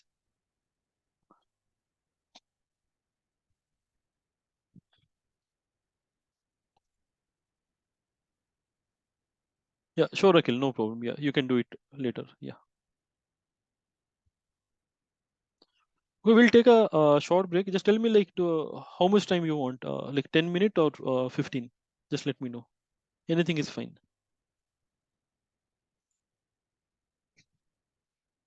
Sure. What about others? Is 15 minutes okay?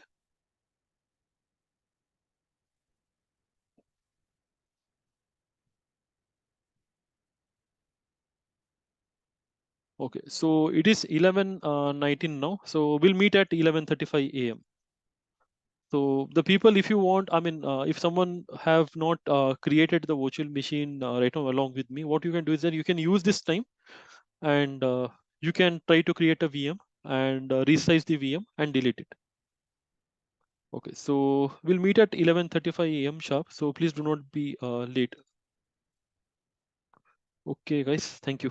We'll meet you in 15 minutes.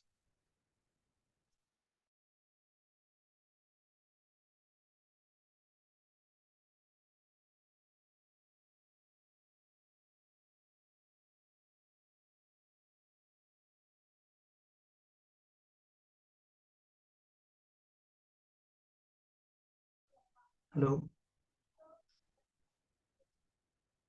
Hello.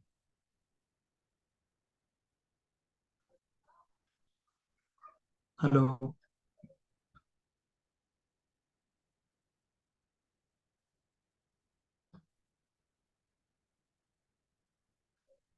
Hello. Hello. Yeah. Mohammed. No, Mohammed's not here. I can Okay. see. Okay. Okay.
Hello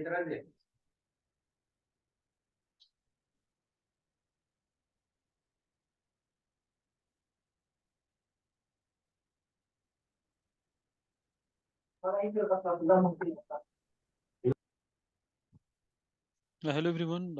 I hope every one of you are here. So I'll wait for a minute. Exactly at 11:36, I'll start.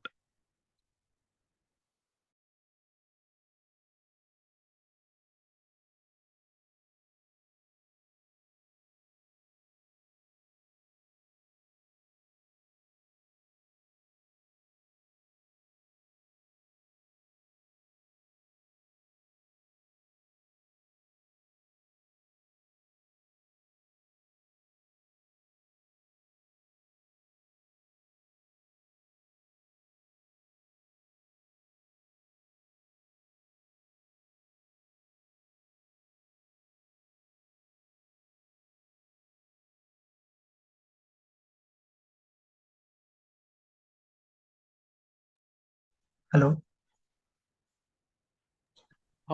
Yeah, hello. Yeah, sorry to disturb. Actually, No problem. post session, can you help me 5 minutes for that creating my this one account? So I'm just getting Sure. some. Yeah, I'll help you. No worries. Okay. Thank you. No problem.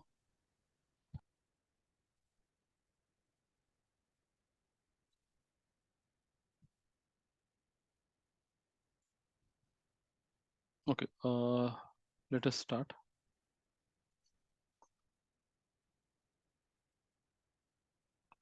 Okay. So, like while creating the VM, you might have seen that we spoke something about the storage or the disk, etc. Right? So let us understand what exactly a disk is. So every time, whenever you create a VM, by default, you have these two disks. That is the operating system disk and the temporary disk. So when we selected B2MS series VM for our demo, you might have seen that there was something called as the 16 GB temporary disk. So like in most of the cases, temporary disk will be available, but except you're taking a very low level size VM, for example, like A1 V2, I mean the A series VM, A1 V2 or something like that, it may not be available. But any higher level VM which has at least 4 GB of RAM, you will have a temporary disk added to it. I'll explain you what exactly a temporary disk is in details shortly. So let me open my whiteboard.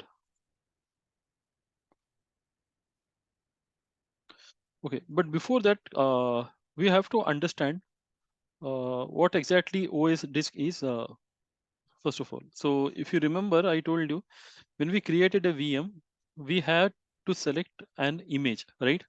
So I explained about the marketplace and all, and I explained you like while creating the VM itself that like we had selected the image. For example, in our previous example, we had created the Windows 2019 data center. So that was the VM which we had selected. I mean, so again, let us let me explain again what exactly is a VM is. So what exactly an image is nothing but installed version of OS, which is contained in a disk, for example, VST. And you will use this image, which is nothing but a VST, and that is what becoming a OS disk right now. So when you had selected from the marketplace, when you had selected this, for example, Windows Server 2022, I mean just an example, as an image, and you create a VM out of it. So what we will be having is that you will be having a VM and you had selected the image.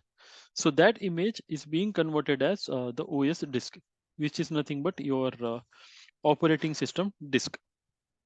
Okay, and just note that you can have only one OS disk, so you cannot have more than one OS disk. So that is condition which Microsoft is having.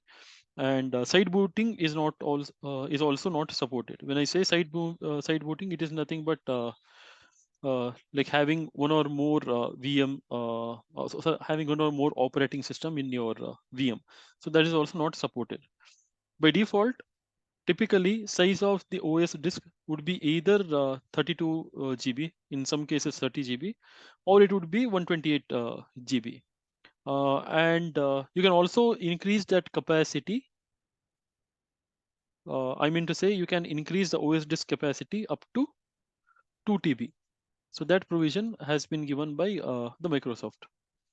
Okay, and apart from that, so that is what about the OS disk. So in summary, so like when you create the a VM, you have the option called as the image, whether it could be the Windows Server 2016 or RHEL 7 or CentOS 7, etc.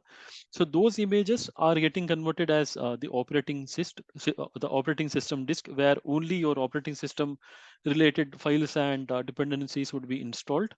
And there can be only one OS disk. You cannot do side booting and all, as you can do in your personal laptop. So that is not allowed in Microsoft.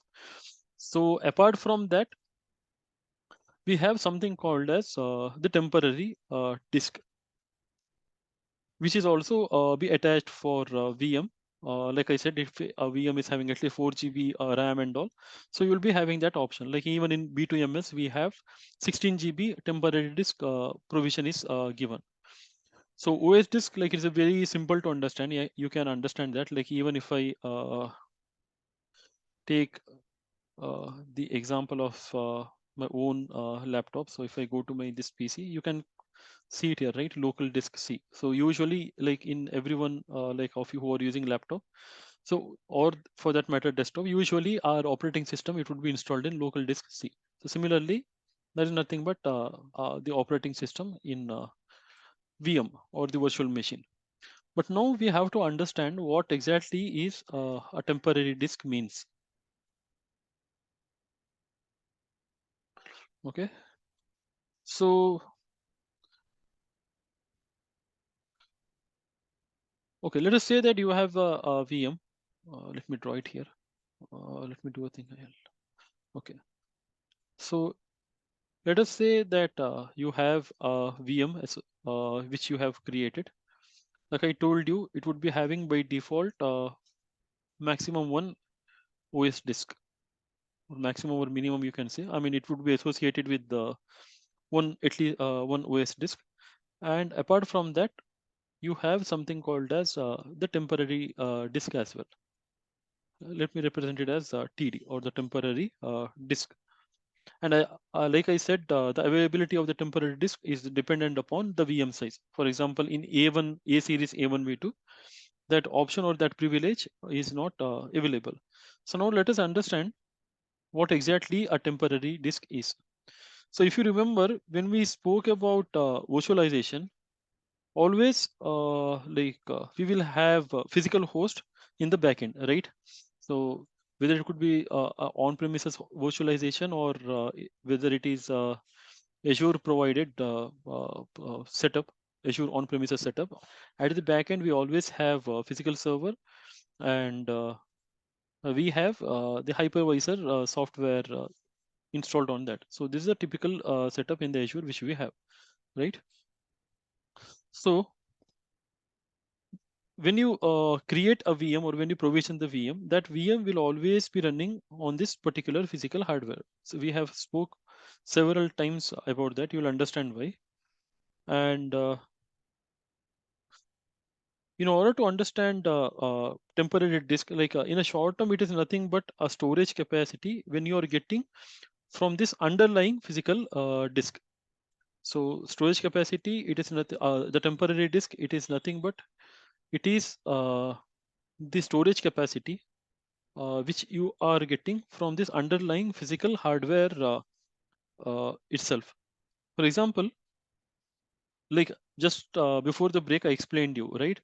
So in typical Azure infrastructure setup, we have something called as the SAN, or the storage area network.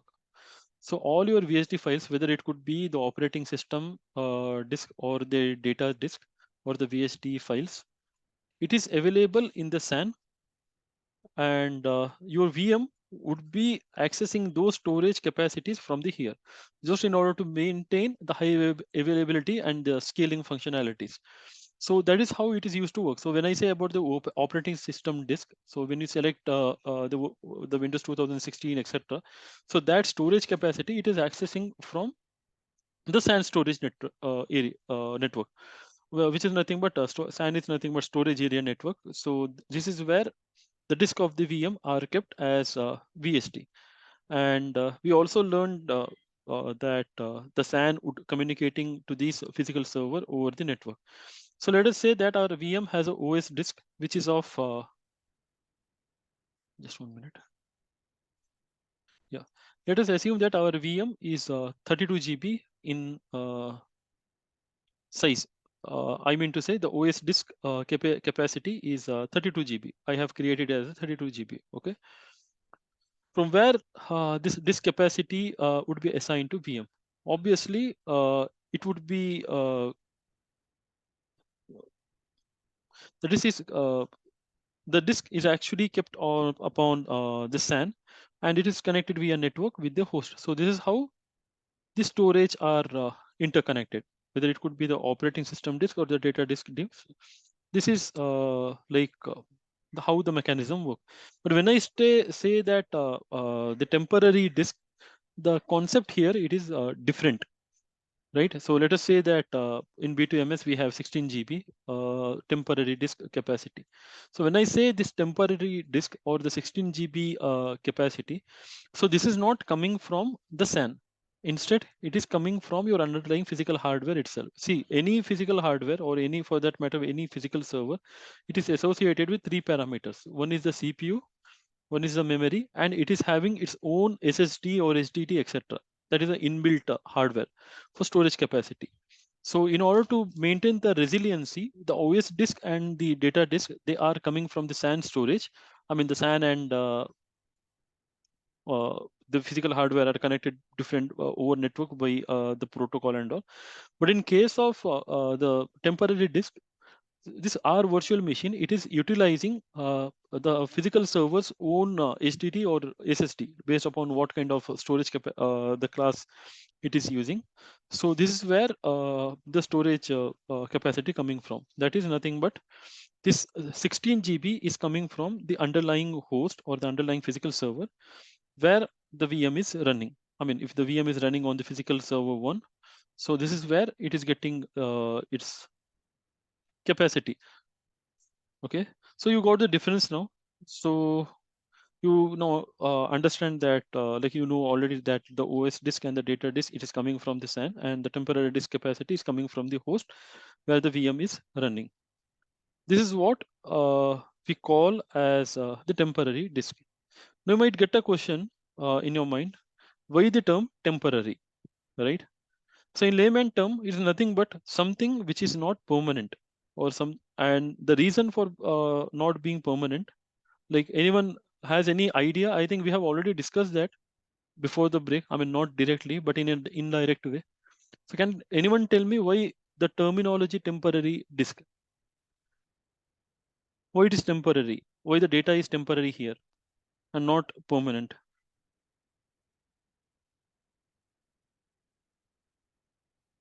So it gets deleted when we delete the virtual machine, Not and it delete, get available. not delete actually. So Uh, when we stop the VM, see, so it as gets disassociated and it frees the space. exactly, that is right. So just before the break, we talked about something called as the VM stop and deallocation, right? So so in that case, like if you have deallocated any of your virtual machine, and if you have kept some data in the temporary disk, let us say that I have kept a file with the name as the file one. So in some cases, like in most cases, what would happen is that when you start the virtual machine, there is a probability that this particular temporary disk not sorry, this particular, there's a probability that this virtual machine may not start from here.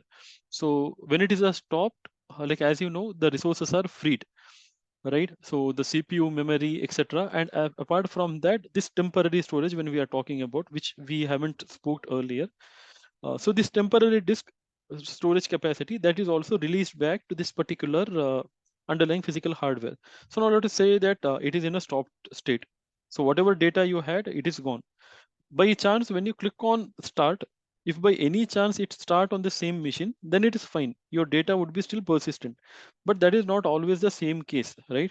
So let us assume that like you have stopped your VM and you will start your VM. So what happens is that it will move from here and it will get start from here. And as you know, operating system disk and the data disk, they are on the SAN connected via network. So there won't be any issue. But in case of your temporary disk, so it is gone now. So it is not available. So initially it was here. So it is gone now. So what happens is that you would be assigned with the new temporary disk storage capacity. So the file one, which you had kept it in here, it is gone. It is not available. So that is the term we call it as a temporary disk. So that's the reason that you do not keep any application data or the operating system related data on the temporary disk. If you want, when you can use a temporary disk, for example, if you want to download any the application file, for example, like it's the zip files or the tar files, etc. So in order to not to burden your disk usage, I mean to say the operating system usage or the data disk usage, what you can do is that you can download and keep all that unnecessary or the installable files on your temporary storage. So that is the meaning of the temporary disk. So I hope that is clear. If not, like if you have any question, then please let me know before we proceed.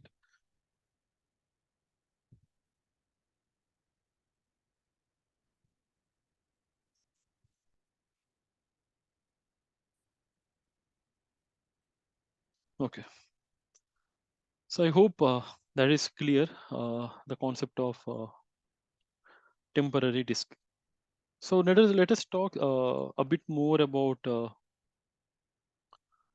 the OS disk and the data disk. Okay. So based on the performance, the disk can be classified into three categories. So let me repeat, based on the performance of the disk, like how the IOPS operations and all. When I say performance, that is read write operations. The disk can be classified into three categories. That is in Azure. Yeah, just remember that this categorization, it is not applicable for temporary disk. It is only applicable for the OS disk and the data disk, because temporary disk, it's a low latency disk and the high performance disk always. So this classification is not applicable for temporary disk. So we have this classification in Azure only for operating system and the data system disk. So let me tell you what are the three classification. So the first classification which we have, it is nothing but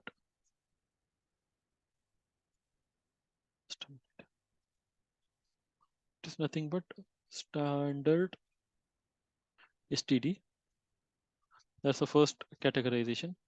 The second category is the premium SSD, and the third category is the second category is a premium HDD, and the third category is the premium SSD.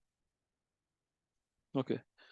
So now, what are the differences? See, when you create a disk in Azure, you have to specify this option. So when we created the VM earlier, I had not shown you those options. Okay, so by default, it selected premium SSD. So that is how it works. So like when you create the VM, you have to specify, like in real life scenarios, you have to specify the type of your disk. So I'll show you later, like in anyways, don't worry about that. So now if you select the standard HDD, what does this mean? When I say standard HDD, it means that this disk is backed by a normal traditional hard disk. I hope and I believe that everyone is aware what exactly is a hard disk means, right? So in your laptop, you will be having like most of the laptop you would be having the hard disk, and if it is like the high configuration or the gaming end laptop and it's a new one, you might be having SSD or the combination of both. So a traditional disk you might have seen, right? The hard disk, it's a bulky disk which we use with our, I mean, which we used to use with our desktop and all, which contain a lot of mechanical part inside it. So there used to be a magnetic disk inside that, and there used to be a rotor to rotate and inside it, and there was something called as the arm, right? You might have studied that already, like while you were in 11th or 12th. So which is actually what happening is that, I mean, these mechanical parts were assisting for reading and trading the data from disk, etc., etc. Many mechanical parts were involved. So this is what traditional STD. And when I say the standard STD in Azure, the Azure is using this traditional hard disk, the bulky device. Okay. And yeah, one more thing you might be aware that the read-write speed of this disk is totally dependent upon RPM, or the rotation per minute. How many rotation the disk can do. Based on that, it is based upon that. So whenever you store the data, I told you, right, if you are using the OS data disk, etc., it is actually being used on the SAN.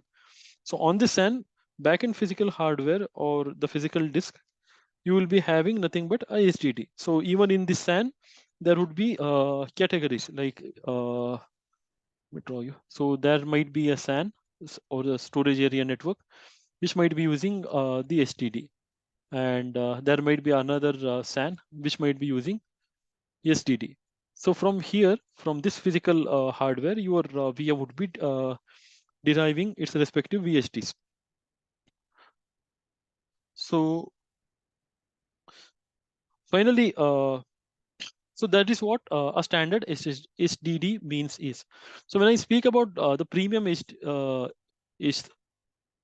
yeah. So when I talked about sorry, it's the category is wrong. So I was wondering the same. It's not a sorry, it's not a premium STD. It's a standard STD, standard SDD, and the premium SSD. So just a minute. So the categorization is standard STD. Sorry, SSD. So this is a second category which we speak about. Now, if you select the standard SSD, this is also same as STD. Okay, so there is no difference actually. This is not a actual SSD or the solid state drive. So this is a standard. It is like a STD only. But what is the difference is that it would be having some performance improvement, in the sense you will have comparatively low latency when you compare the standard SSD with the SDD. They would be at the back end. They would be having the same physical the SDD device only. But the thing is that this would be having a lot more better latency and the performance when compared to the STT. So that's the reason that they have mentioned it as a standard SSD. And finally, coming on to the premium SSD here. So this is the actual SSD. So SSD means the solid state drive of the device. So it is backed by something called as a solid state drive, actually not device, solid state drive. Let me do a thing. If some of you might not be aware. STD versus STD.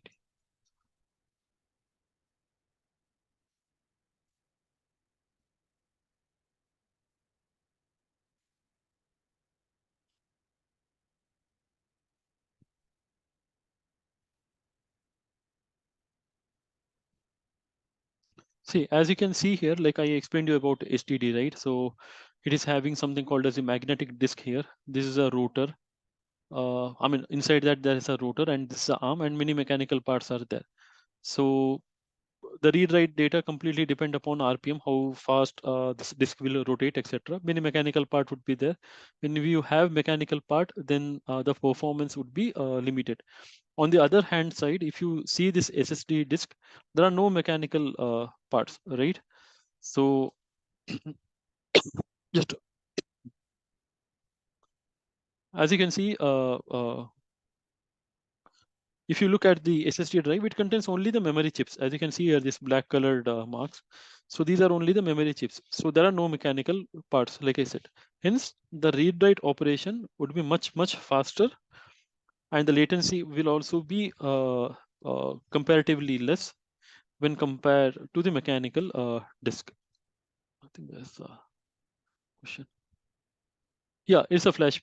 Kind of, you can say, yes. So let me. In short, in short, like Microsoft is offering the latest and the best and the fastest hardware to run the applications, right? Exactly, that So is right. that's the call, right?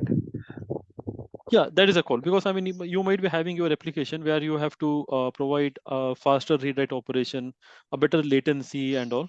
So, or you need to have the high IOPS and all. So in that case, you can go for SSD. So usually your critical applications and all. So based upon how much your application is critical and all, you can select the SSD. Is it clear?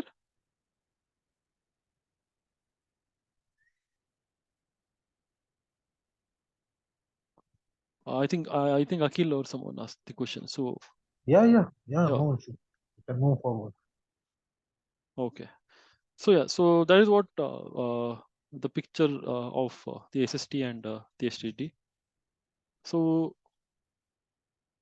now let one question. So what you tell me, which one would be most costlier? I mean, expensive when using these three: standard HDD, standard SSD, and premium SSD. Can you guys tell me which Standard disk? HDD. Premium SSD. Yeah, the right answer is the premium SSD. So the premium SSD is more expensive because it is performing high performance, low latency. So that's a reason that premium SSDs are expensive, significantly expensive, to be honest. Usually standard HDD, they are used for operating system disk. So see, if you can, I mean, you are totally allowed to choose the premium SSD for your, or like what to say, OS disk and the premium disk. But the thing is that if you do that, your the disk is also costing you, right? So suppose let us say that your VM cost was like 700 rupees per month, and if you choose all your disk to be premium disk, that cost may reach up to 1,000 rupees.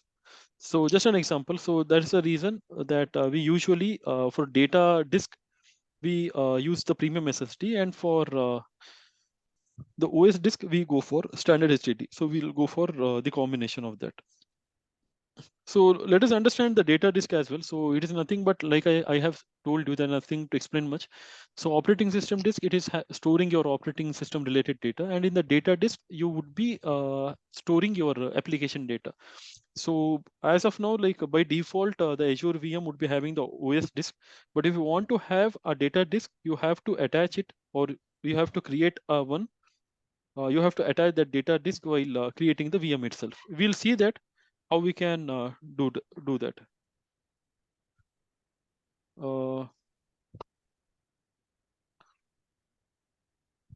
Just a minute.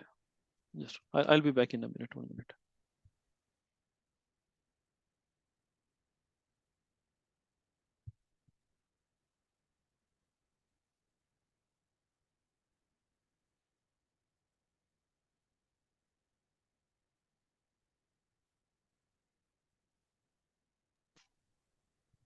Okay, so I was talking about data disk. Like as I said, the data disk, it is for storing your data. While creating the VM, you have to attach if any data disk is existing, or you can create the one.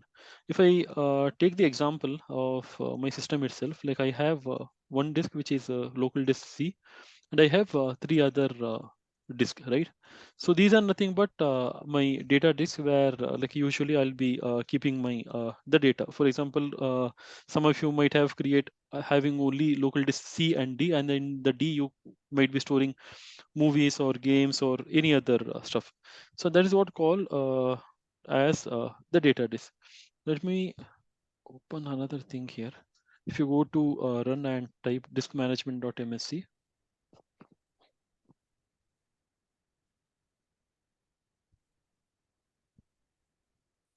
so as you can see, there are two disks actually. So disk 0 and disk 1. Like in most of your laptop, like in some of your laptop, you might be having only disk 0. So the thing is that like in my laptop, so I'm having the SSD and HDD combination both. So this is my SSD disk 0 where my operating system is installed.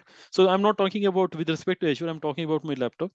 And in disk 1, I have HDD. So in my laptop, like all my games or any kind of data and all, I have stored it on HDD.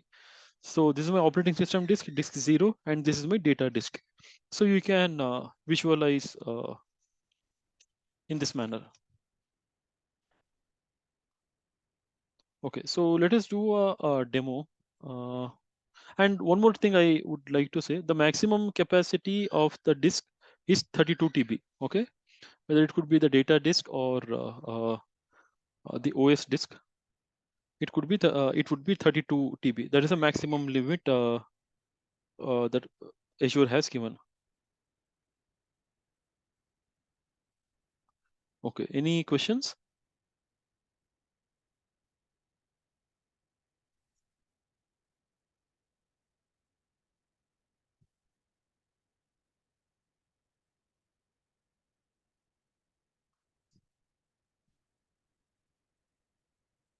Okay, one question before I do the demo. I told you about the temporary disk. Temporary disk are the low latency, high performance disk. So this is a question for everyone. Can you tell me the temporary disk, like it might belong to which category? Standard STD, standard SSD, or premium SSD?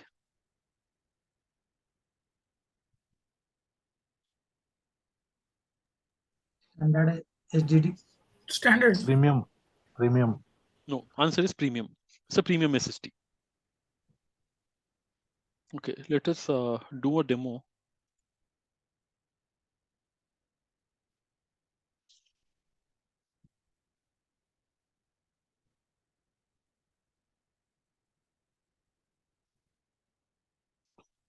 I hope there is no other questions, right?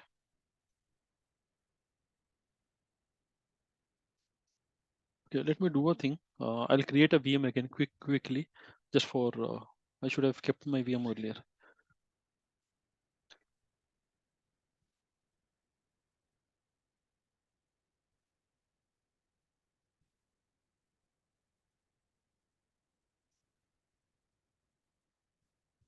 Okay, let me quickly create the Azure virtual machine.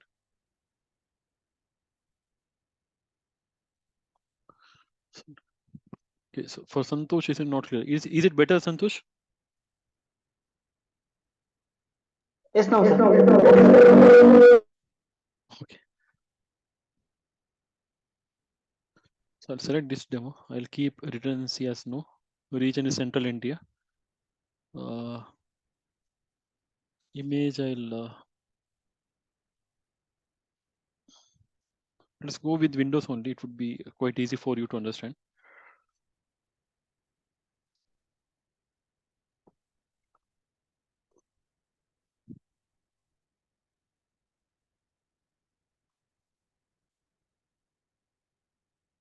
Okay, I'll select this one, Windows Server 2019 Data Center 64.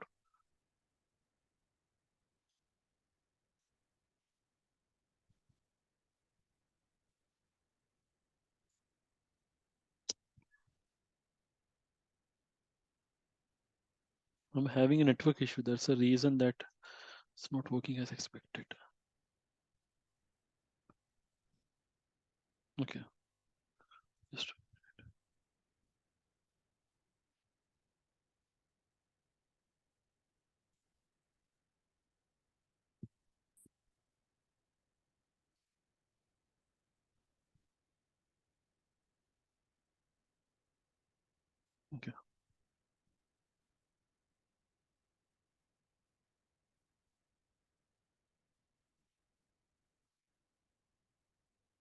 Okay, I have selected as a Windows Server 2019 data center, and in the bracket you can see small disk option, right? So I just selected this option intentionally just to show you. So when I see can you see this option, small disk?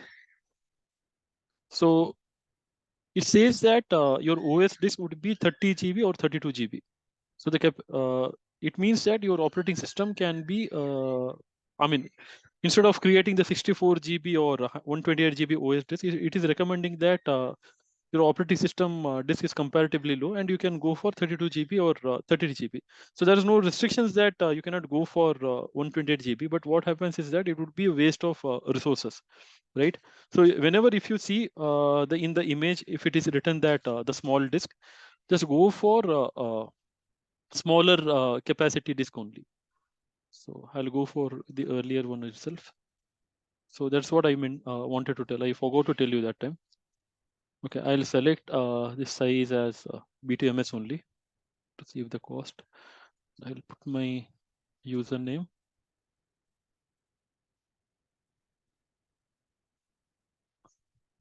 And we have seen the public port is required, right?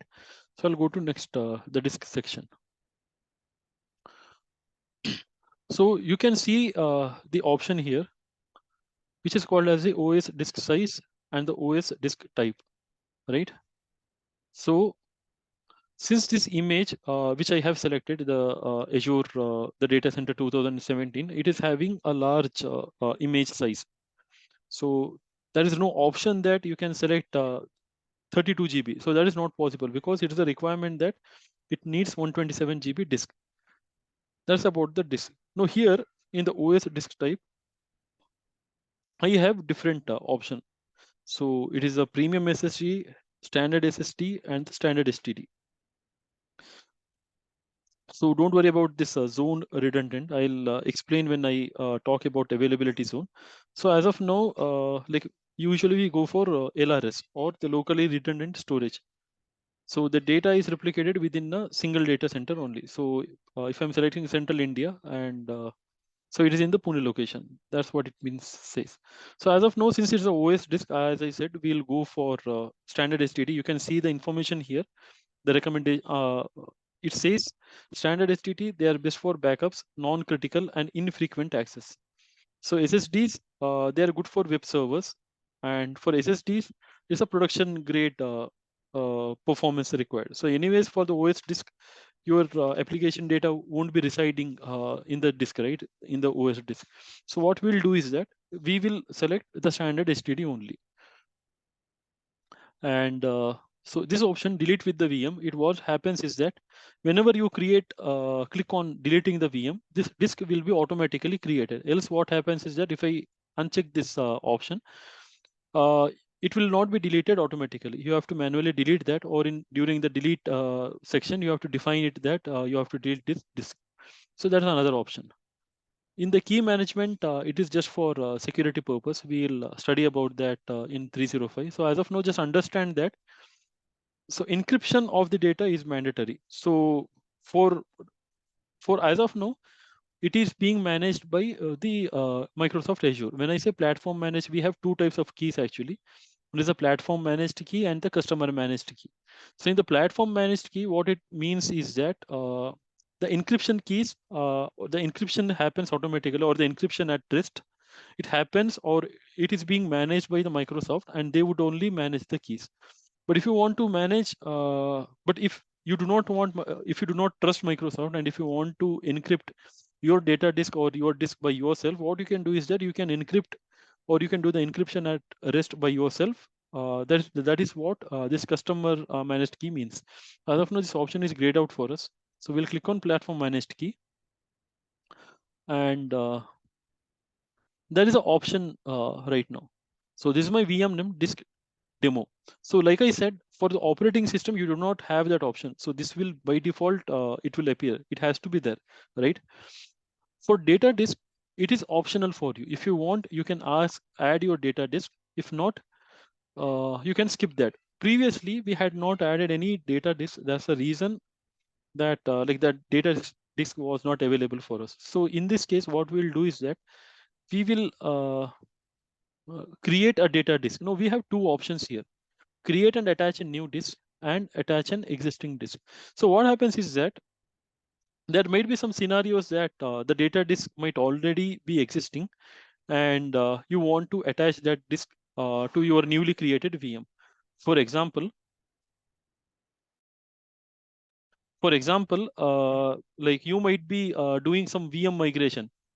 Your application might be on VM1, and you have a data disk already created for that. All your application data, it would be on your data disk. Now, what happens is that due to some reason and all, like you will decide to migrate your application from VM1 to VM2. So what happens is that like you will create a VM, a new VM, and since you already have the data disk associated, so instead of doing the data migration and all, which is a lengthier process and the complex process, what you will do is that you decide to use that existing data disk. So in that case, we usually go for attach an existing disk. But in our case, since like we have newly created this account and we do not have any disk, what we'll do is that we'll go and create and attach a new disk. So here it will ask for the name. Just give some proper name which you want. For example, I would say this is the data disk 0, for example. And the source type, as of now, like let us skip that. We will study this in storage module. So as of now, just keep the default option. And it is asking for something called as the size, right? So can someone tell me, what do you mean by size of the data disk?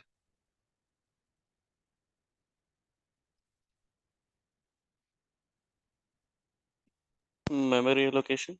Yeah, that is true. That is nothing but the capacity of your data size. So what I can do is that I can, if you want, I can change this. So just click on the change size. So here now you can see different option available. First, the classification. Just listen to this carefully. So in storage type, like I said, we have two options: standard SSD, standard STD, and the premium SSD. So for data disk, I had decided that I'll go with the premium SSD, and you can see a lot of options here, right? So varying from size, you have the performance tier as well. So as long as so the P1 means it's a low performance tier. When I mean P80, it's a high performance tier. Like I said, the maximum size is 32 TB. So when you convert it in TB or the terabyte, it's a 32 TB. And in this column we have something called as the IOPS, or the input output operations, and we have something called as the provisioned throughput. So when I say throughput, for example, when you do this IOPS, it is nothing but what is the amount of data you can send to disk. For example, 25 MB, 30 MB, etc. So when I say 120 IOPS, that is when you send 120 input output operation per second. So as an output, like we have 25 MB of data available. So that is nothing but the throughput. Now we have something called as the performance tier. Okay, I have already explained you. So P1, P2, P3, P4, etc. They can be categorized. Now let us say that, okay, as you can see here, 4 GB disk is associated with P1, right? But let us say that you have a requirement from the requirement that you have to use 4 GB data disk only due to some budget constraint and all. You decide to go for 4 GB disk only. But since your application is critical, you want quite high performance. What you will do is that you have to select, let us say that P4. So the requirement is that you should have the data disk, maximum data disk capacity which you can use is 4 GB. But the performance tier, your project manager or someone or your client would say that he needs P4. So do you think this is possible? Comparing the table, here it is a 4 GB is mapped to P1, 8 GB P2, 16 GB P3, 32 GB P4. Do you think that this is possible, having 4 GB size and P4 as a tier?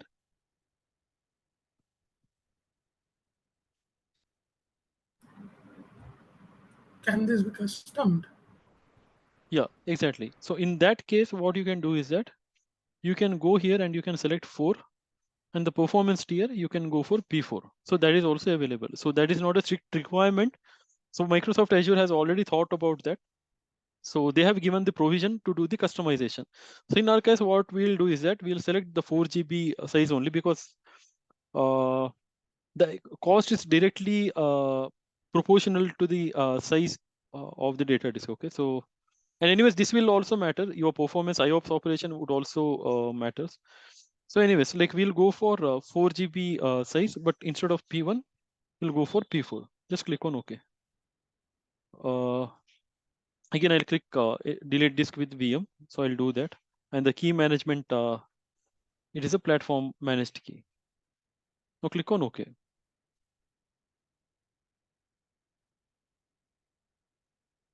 Okay, so once that is done, what I'll do is that I'll directly go to review and create.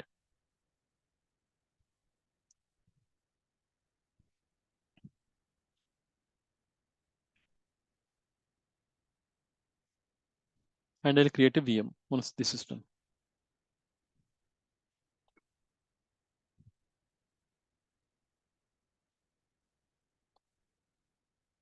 Just click on create.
So meanwhile, I'll give you one small assignment to you guys. What you will do is that create a VM in Linux. In the same assignment, attach data disk as well. So this would be practice for you. So do not go for Windows. Just create a Linux VM and explore. So in the Linux VM, what you have to do is you have to enable SSH port 22 and for connectivity. And you need to install a software called as Zputty, PUTTY, and you have to do the same. So then apart from that, like everything is same. So just do that. If you get any issues or problems, just let me know.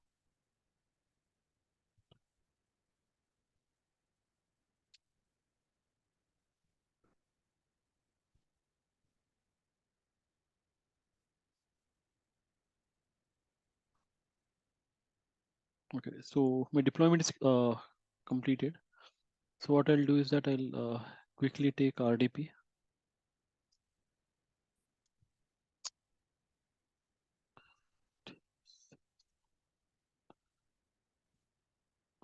Just click on connect and I'll show you the data disk.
Okay. So as you can see, we have OS disk here, Windows C, and we have something called as this temporary storage. Now let us go to temporary storage. As you can see, like we had provided 127 GB disk, and we have provided the 16 GB disk for the temporary. It was a by default. If you go here and data loss warning, read me, you can read a note file here. So it states that this is a temporary disk. Any data stored on device is subject to loss, and there is no way to recover it. And there is no way to recover it. Please do not use the disk for storing any personal or application data. We have discussed the reason for that, right? So as you can see, like we had created the data disk as well, but it is not visible. There's a reason that like whenever you mount a data disk to your virtual machine, you have to initialize and sorry, when you attach a data disk to your VM, you have to initialize and mount that data disk. Then only it would be visible. So what I'll do is that I'll go to run and I'll type disk mgmt.msc.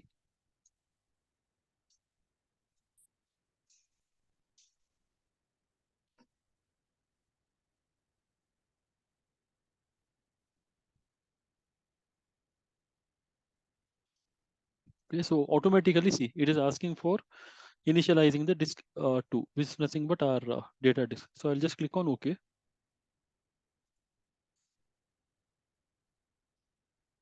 So as you can see, like it is in black color. So when blue means it is already mounted and usable. So this is not at allocated disk. Just right click on that, click on new simple volume, click on next, next. Assign the letter like anything you want. Maybe like let us go for the letter L. Okay. Next, next, and click on finish. So it has formatted, and now you should be able to see your disk. So this is what the data disk we had created, which is the 4 GB data disk. Okay. So let me do a thing. Someone asked me what happens if I do the shutdown here. I'll show the practical demo. I'll go here and I'll click on shutdown. 1 second. Is there any other way to mount the disk? Oh no, this is the only option. This is the utility provided by Microsoft. There's a disk management tool. Okay. Okay, so I'll click on continue.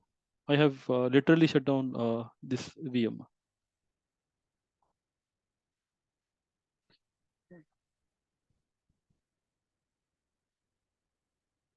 So after it will take some time. After some time, it would reflect here. So meanwhile, what we'll do is that like we have disk in VM. We have already discussed about operating system disk and the temporary disk, right? So now we have something important topic, which is known as the Azure VM skill set.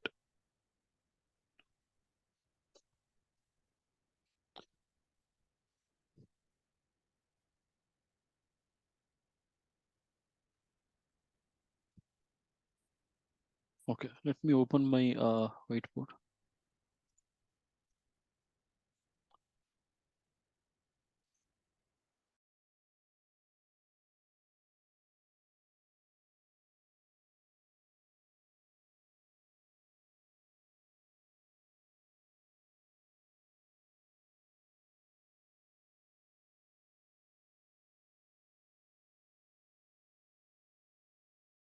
Okay, so let us understand what exactly is a VMSS is, or the virtual machine skill set. So VMSS, or the virtual machine skill set, it is a part of Azure's high availability and scalability feature. So, so VMSS is nothing but a VM that can scale automatically based on some criteria provided. That is a simple meaning. Repeating, a VMSS, it is a VM set that can scale automatically based upon some of the criteria which is provided. So first of all, let us say in Azure, we deploy something into Azure, okay? Like one of the high availability mechanism is that in Azure you have is that having multiple instances deployed. For example, let us say that okay, let us say that we have an application called as app1. Okay. What I'll do is that if I want to mount this application, I mean, if I want to deploy this application, I will create a Azure VM. But the problem here is that if I keep it on a single, okay, the problem is that if I keep it, it as a single virtual machine, there is no high availability for me, right? Like, for example, like say this VM is sitting on a backend physical server, and let us say something happens. If this backend server fails, or it is not performing up to the level, now what happens is that this VM will also go down. And since your application is mounted on this VM and there is no high availability, what happens is that this application will not also be accessible and there is a downtime. So to provide high availability, typically what we do is we deploy one more instance of the resource. That is to say, like let us say that I have another VM sitting in maybe in different physical hardware, and like I have my same application. It's not the application 2, it's application 1 only. So what I'll do is that I'll keep my another instance of the application. That is, I'll deploy one more instance of the resource, which is nothing but the app1.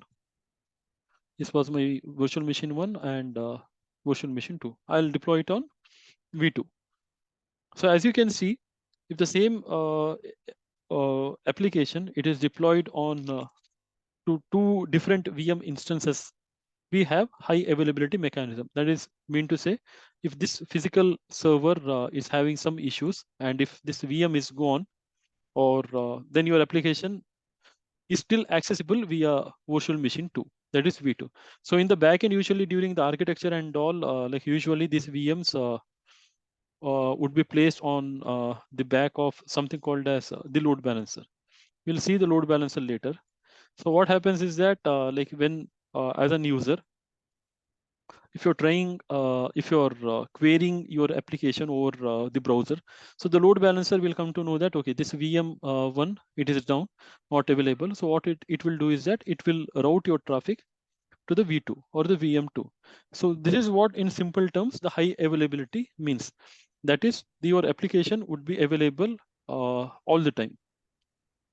It's like So redundancy VM. yeah, it's a redundancy. Yeah, it's a redundancy mechanism, right? So when we come on to availability set feature, the VMSS or the availability set, what happens is that a set of VMs which can automatically or manually decrease in number. For example, like initially you might be having only one VM. Depending upon the criteria, sorry, initially let us say that you have 2 VM. Based upon the condition or the logic you have provided, we'll see it in shortly. So maybe it can go up to 5, or if the load is too less, for example, if the CPU utilization or the memory consumption is underutilized, it may go to 1. So 1 is the minimum number which you must have. So okay, let me explain with an example. Okay, let us say that based on okay, let us say that, okay, Amir raised his hand. Yes, Amir, unmute and ask your question. Yeah. Yeah, regarding the storage and everything. So I had one query. Like, what about the application data? I mean, suppose on VM1, I have deployed an application for a specific user, and he accessed the application, and he has some data. Okay. And once the VM is stopped, what happens to the data? Does it get deleted, or the user has to download the data in his personal No, the system? data will be retained, because the data would be usually shared across this ocean machine. There would be a level of architecture where they'll make sure that you'll be using the SQL databases and all, where your application would be stored. So they would be using the same storage, or we have something called as a blob storage and all, which we'll study later. So they'll make sure that your architect, he will design in such a way that your data disk or your data storage, it is shared between the different VMs. So even if this VM goes down, this particular VM, it will access the data from here. Or like as a, I mean, or if this VM one, it comes up at a later point of time, what it will do is that it will pick up the data from the data disk and it will start serving the end client. So that And is what is same happening. and same goes with the other data as well, so like personal data. I mean the credentials as well of the user. Yeah. So usually, see, usually your user credentials and everything, usually they would be stored like in the backend database server. Okay. Yeah. So it would remain. So you So will not it would be common so for everyone. I mean anyone from the any VM can access the credentials and everything. Exactly. That is right. That is true. It is like NAS. Yeah, it's like a NAS, or you can call it as a the shared the backend database. Okay. So all in your application, like you will define the database, the connection string and all. So what it will do is that it will keep on writing this on this particular database. So that's the reason that the redundancy is maintained and there will not be any data loss. And regarding the cache memory gets deleted instantly. Yeah, it will delete it instantly because it is on the VM, but it should not like impact the end user. So it's not an worry. So anyways, your user, he would be able to access this application. Anyways, like he would be accessing your application through the load balancer only. So he'll not be having any direct connection with the application, the VM1 or the VM2.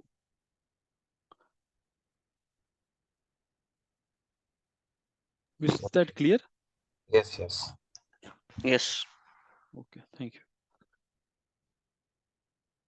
Okay, so talking about the VMSS, okay, let us assume that, I mean, you will provide a criteria stating that, okay, initially my count of VM should be 2. That means to say I should be having 2 VM. So when you do that, like your application would be starting with the 2 VM and it would be running on both the VMs, okay? And you will provide some criteria stating that, okay, if my CPU utilization, it is more than 75% for 10 minutes. For example, it is now 12:39 PM here. So my condition is that when I say this, it means that from 12:39 to 12:49 for continuously, if my CPU utilization is more than 75%. If I open my task manager here, you can see it here, right? The CPU utilization. Usually it is varying. It is not like for 1 second or the one-time CPU. When I opened this, it was initially in 75. Now it is in 23. So we are not talking about varying CPU utilization. You know that the CPU utilization would vary like each minute or second, right? So my condition is that for consistently for 10 minutes, if my CPU utilization is more than 75%, then increase my VM capacity or the VM number by 1. That is my one criteria. And the second criteria, I would say that like initially my the number of VM was 1. And I'll say if my CPU utilization, it is less than say 30% for 10 minutes, then I want my VM size to be decreased by 1. See, increase, we understood, like what is the purpose of increasing the VM? Because like what happens is that if the scaling doesn't happen properly, so let us say that, okay, you have 2 VMs here. Like I said, there would be load balancer as well. Don't worry about load balancer as of now. So what happens is that like you would be getting a lot of user requests. And let us say that this VM, it is having, it has reached to around 79% as of now. And this is already at 90% as of now. And let us say that you do not have any scaling mechanism. What happens is that as the number of user increases, or the query number of query connection request increases, this CPU utilization might reach to 100% here. So as soon as it reaches to 100% here, then this will go down. Similarly, now what happens is that once this VM is down, this VM is crashed, this is only responsible. This is the only VM which we have. So even let us say that it was not 90%, 30%, if it is what utilization. What happens is that like it is the only VM that is serving your request. So again, in short amount of time, this will also become 100%, and there is a probability that this will get also crashed, right? So in order to prevent that, in order to distribute your load equally and to reduce the burden upon your VM, we are using VM scale set and increasing it by 1. So what happens is that, let us say initially, like we were having 10,000 requests coming to our application. So the load balancer initially, before this scaling happened, it might be distributing like 6,000 and 4,000 or 5,000 and 5,000 based upon like how the condition you have provided at load balancer. So if you have provided that equally distribute, what happens is that 5,000 this will be getting, 5,000 this will be getting. So soon as our load is more than 75%, I mean CPU utilization is more than 75%, this new VM would be scheduled. So load balancer will be having one more VM where it can equally distribute the load. For example, this might be having 3,300, 3,300, and it might be like 3,400. So what happens is that initially, if 75% was the CPU utilization for both of this VM, or at least, yeah, it would be calculated as the average of the two VMs and not only the one VM. So let us say that the average was 75% for two VM. No, maybe it would reduce to like say 40% here. It may go to 50% here, and the new VM might start taking 30% here. So this is how your application would remain healthy. But in the similar scenario, let us consider the downgrading or reducing the number by 1. What happens is that you have two VMs, right? So, and you know that with each VM, we have a cost associated. For example, this like we saw just now for B2MS, it is 8 rupees per hour. So here also 8 rupees per hour. So it's like 16 hour per hour for monthly. One VM is costing around, let us say 800 rupees. So 2 VM means 1,600 rupees. But your CPU load, it is only less, let us say that it is only utilizing 10 to 15%. That means to say there is no load. This is also happening same thing, 5 to 10%. So what is the use of keeping this VM? So this is not even required, right?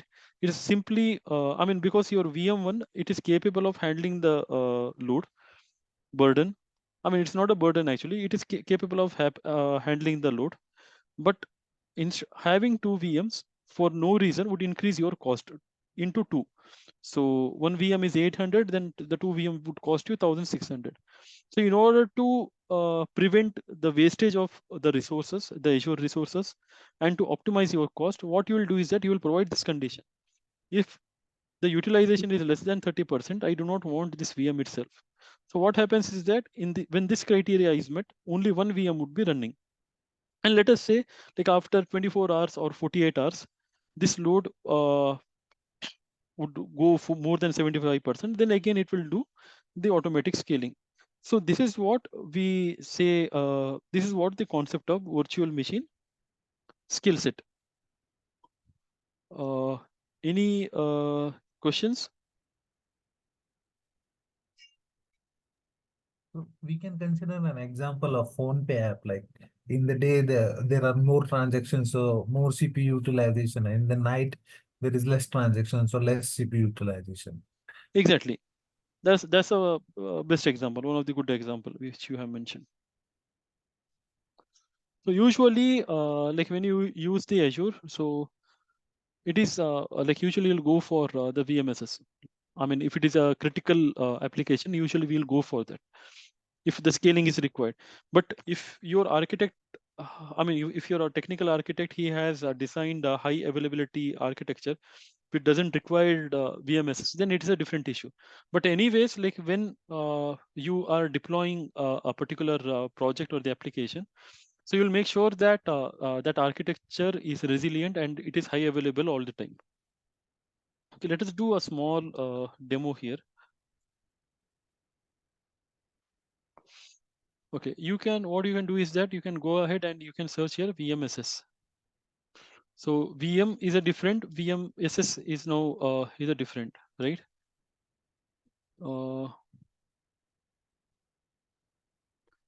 Okay, so just click on VMSS, the virtual machine scale set.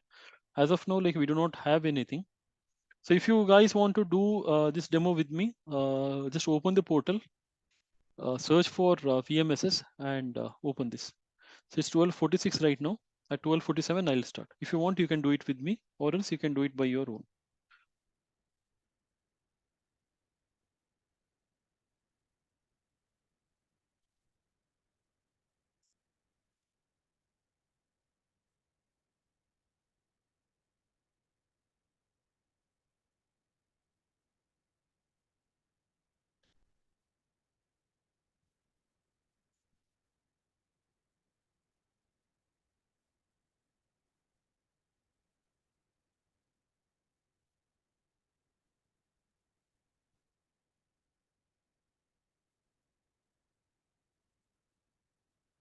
Okay, so I'll go ahead and I'll click on create VMSS. I'll select the subscription, which is a default free trial. I'll go for RG4 as my resource group right now. I'll provide one, and always remember when you use VMSS, they are called as, there would be a load balancer associated. Without the load balancer associated, this setup will not work. So here you will be having the load balancer. Okay, and here you would be having your VMSS. So VMSS, it depends actually. So it could range from, like I said, one server. Initially, it could be 2. It may go 3 or so on. I think the maximum number is 10 or something. I'll check that. So that is how it would be created, right? So I'll provide the virtual machine scale set name. Let me say VMSS demo.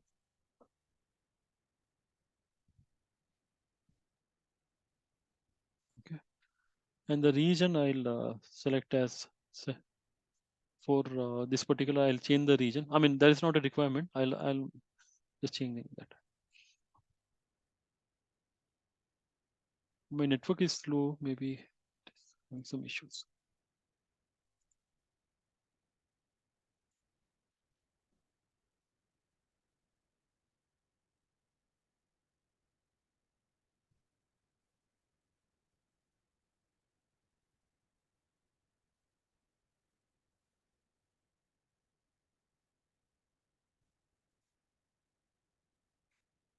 If I'm not audible or something, just let me know. Okay, due to some rain and all yesterday, so it is not. Yeah, I have the Wi-Fi issue, so it's not yet fixed. Is it better now? Just please confirm me if it is better. Yeah. Thank you. Yeah. So in availability zone, like I said, will not select anything as of now. In scaling mode, like I said, VMSS is nothing but scaling your virtual machines, the number of VMs automatically or by manually. So if I do the manual, then I will be responsible for increasing or decreasing the number of VMs, which I do not want as of now. So what I'll do is that I'll select the auto scaling. It is based on the CPU matrix. Okay.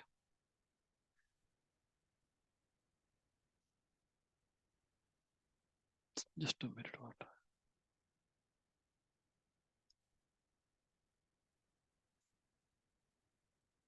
In the scaling configuration, you can see here something called as the option configure. So just click on that. I'll show you the condition which I was talking earlier. So what I'll do is that I'll click on this edit, or what I'll do is that okay, I'll edit this only. Okay, so here it is saying initial instance count is is 2. It means that initially when I deploy my VMSS, I want two instances of the VM to be run. And here I'll define what is, can anyone tell me what is the difference between initial instance count and the minimum number of instance?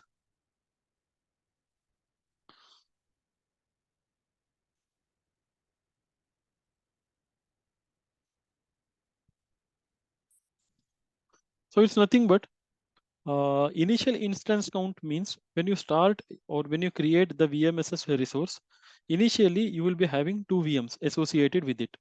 And the minimum instance limit means that based upon the condition or the criteria you have specified, how many VMs you want.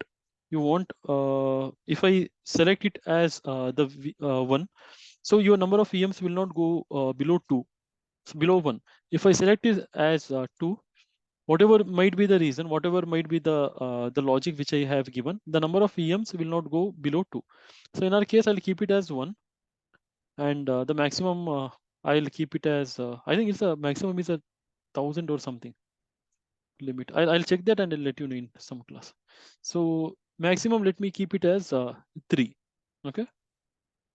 So it is stating here that the CPU threshold greater than. It means it is asking when do you want this? We have something called as the scale out and scale in. Scale out means that increasing the number of VM count, and scaling means decreasing the number of VM. So it is saying that the average CPU usage, if it is more than, like, let us say 70% in our case, it means that increase the number of VMs count by 2. You have the authority to do it as 2 also. It means that instead of, like, if initially if it is 2 VM, if the CPU average is more than 75%, instead of 3, you can set up 4 VM. So that is also possible. But in our case, I'll give it as 1 only. And in scaling, I'll define if the CPU threshold is less than. So if the average CPU is less than 20%, then decrease my VM count by 1. So initially, like as I said, we have 2 VMs, right? So for 20, if it is average CPU utilization, it is less than 20%, then decrease the count by 1. So this 2 number of VMs instead of 2, it will become 1. So that is what it means. And the duration, like I said, I have defined, like for how many duration do you want that? So if I say that for 1 hour, I'll define in 60. So don't assume that it is in hours. So instead of 60 minute, like you put 1, it means that like it is a 1 minute only, and 1 minute is not valid. Just mention that, specify it in minutes, not in hours. So as you can see, the duration, the minimum duration is 5 minutes and the maximum duration is 720 minutes. So we'll put it as for this example, we'll put it as 5 only for 5 minutes. Now click on save. Once that is done,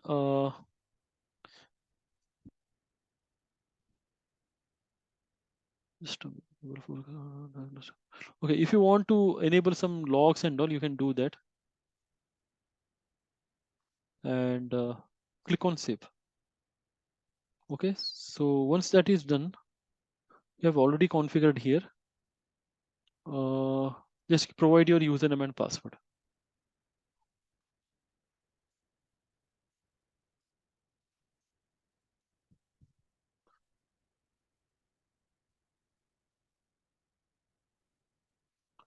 Okay, let's go to next. This is not required. Like disk already you guys know. So for OS disk, I'll do it as the standard STT only. And the data disk for this example, we do not require that. So click on networking. I want to show you something. Just scroll down here. So you can see it here, load balancing, right? So this is the option we have to select. I told you initially, without the load balancer, this setup will not work. So either you have to have your own on-premises load balancer, or you can utilize the Azure load balancer. We have two options, Azure load balancer and the application gateway. So application gateway is an advanced version of load balancer, which we'll learn during the networking part 2 in the Azure module. So as of now, let us go for Azure load balancer. And like as of now, like we do not have any load balancer. So just click on create a load balancer. Just do not worry about any other option. Just click it on LB1. It should be public. Protocol is a TCP. and just click on, do not change anything as of now. Like we'll study that, like what are all these options when we learn about load balancer. Just click on create. So as you can see, we have one load balancer right now. Now just go to in management. Let us see if anything is required. No. For health, yeah, it's for monitoring. We'll learn that the tags we have.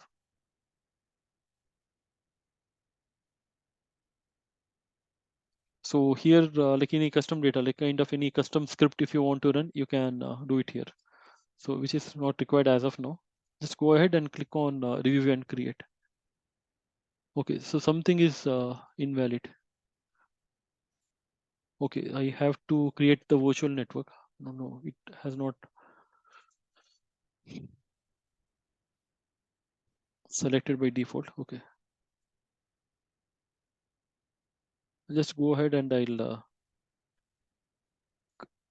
create review and create.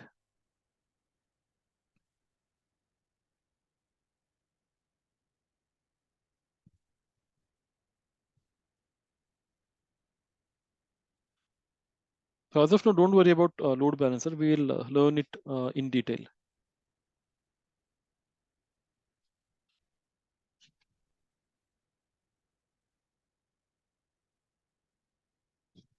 Just once it is done, just click on create.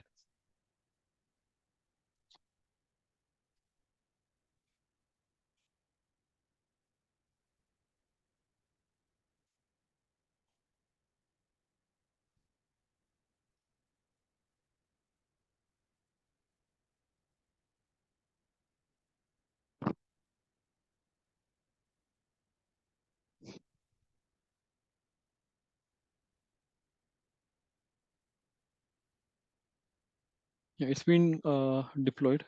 So let us wait. So is anyone is already doing this demo? I mean, are you creating the VMSs or what? Just let me know.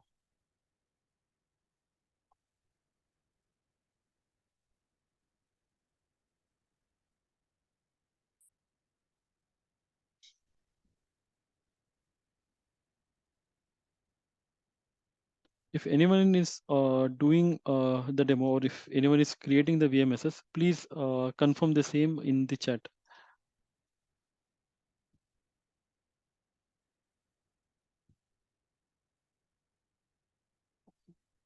Okay, sure, Akhil.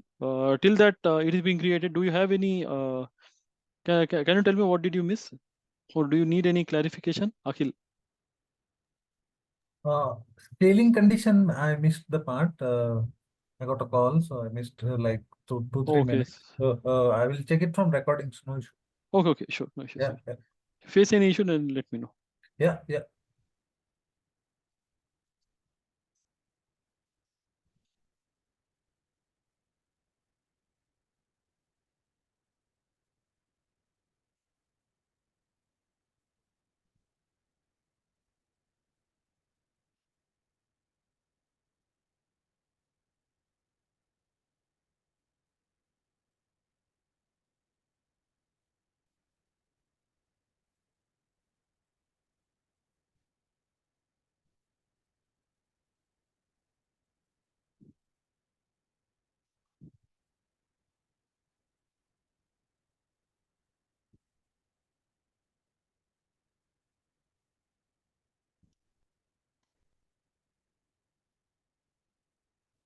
So it will take some time since it has to create the load balancer and all.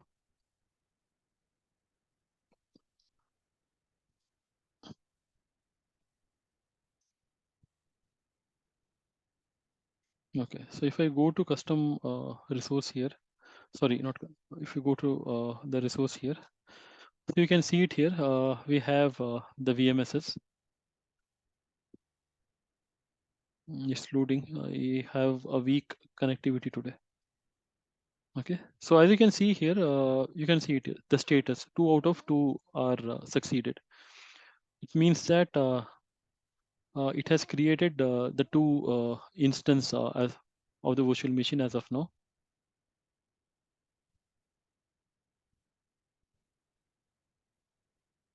And these are our network and all. So if I go to load balancing, so this is our VMSS load balancer, which we have created. If you remember, we went to networking section and we had created that. And in the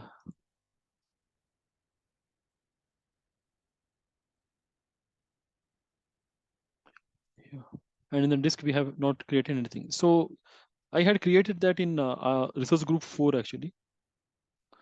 So if you go to this resource 4, you can now find a number of the different resources created. So you have something called as a VMSS demo, and you can see it here, right? The VMSS demo D287686 and this number. So these are the two virtual machines created as part of this virtual machine demo. Now if you wait for like around like 5 minutes, so what happens is that like one of the VM would be deleted, because anyways we are not running anything right now here. So it is completely blank. The VM is blank, so the CPU utilization would be less. So what happens is that after 20 minutes, the number of VMs, it would reduce from 2 to 1. So that is what it is going to happen. So if you want to check the scaling option, so we have defined that scaling policies here, right? Okay, no.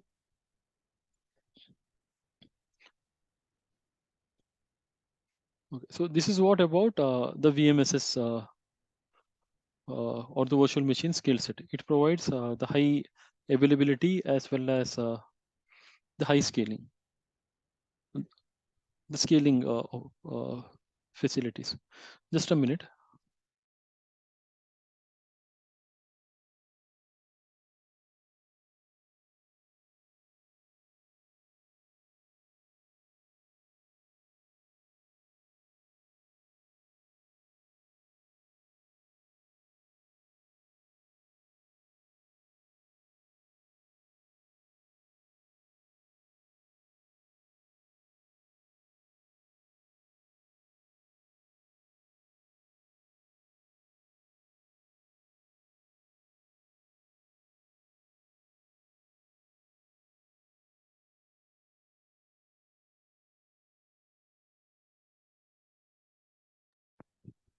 So yeah, one option I forgot to tell you. So you can instead of you can see your instances, or when I say instances, the number of VMs running here.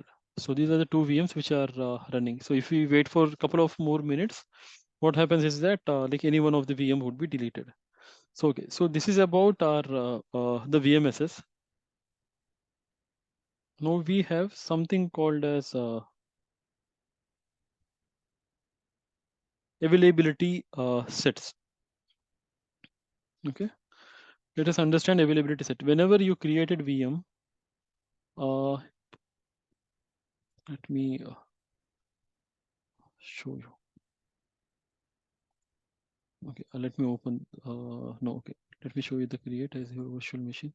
Not create the virtual machine. I'll show you that option, and I'll explain what exactly availability set is. So here in availability options, we have till now we have always selected no infrastructure redundancy required. Apart from that, we had the option called as the virtual machine scale set or the availability set. The VMSS we have already know. So in availability set, we'll understand what exactly is availability set is. Okay.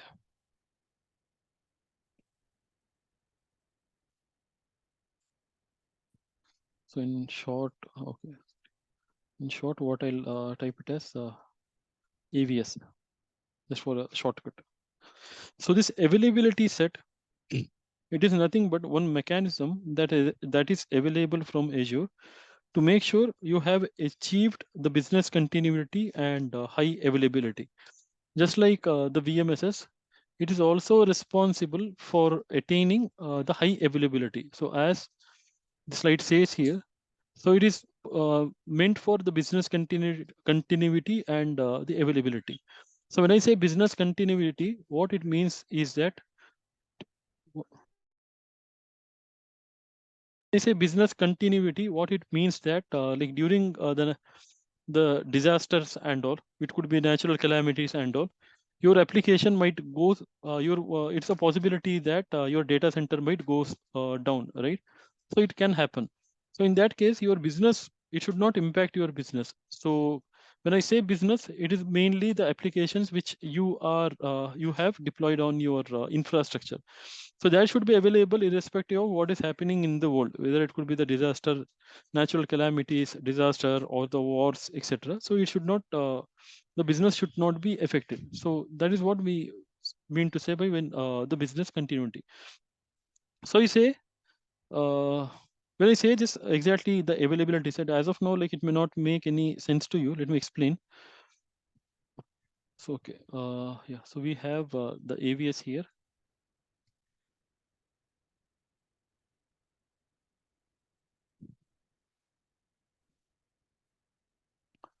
So let us say we have one VM here, and we have our application one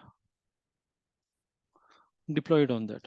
So as you can see, as far as your VM is deployed, it is concerned. So we have to have, like when I explained, we have to have always to achieve the high availability, we should have at least like more than, not at least, we should be having more than one instance of VM. So let us assume that we have VM1 and VM2, and your application is replicated on both. I mean to say that your application is available from both of the VM. So for high availability reason, we have done that.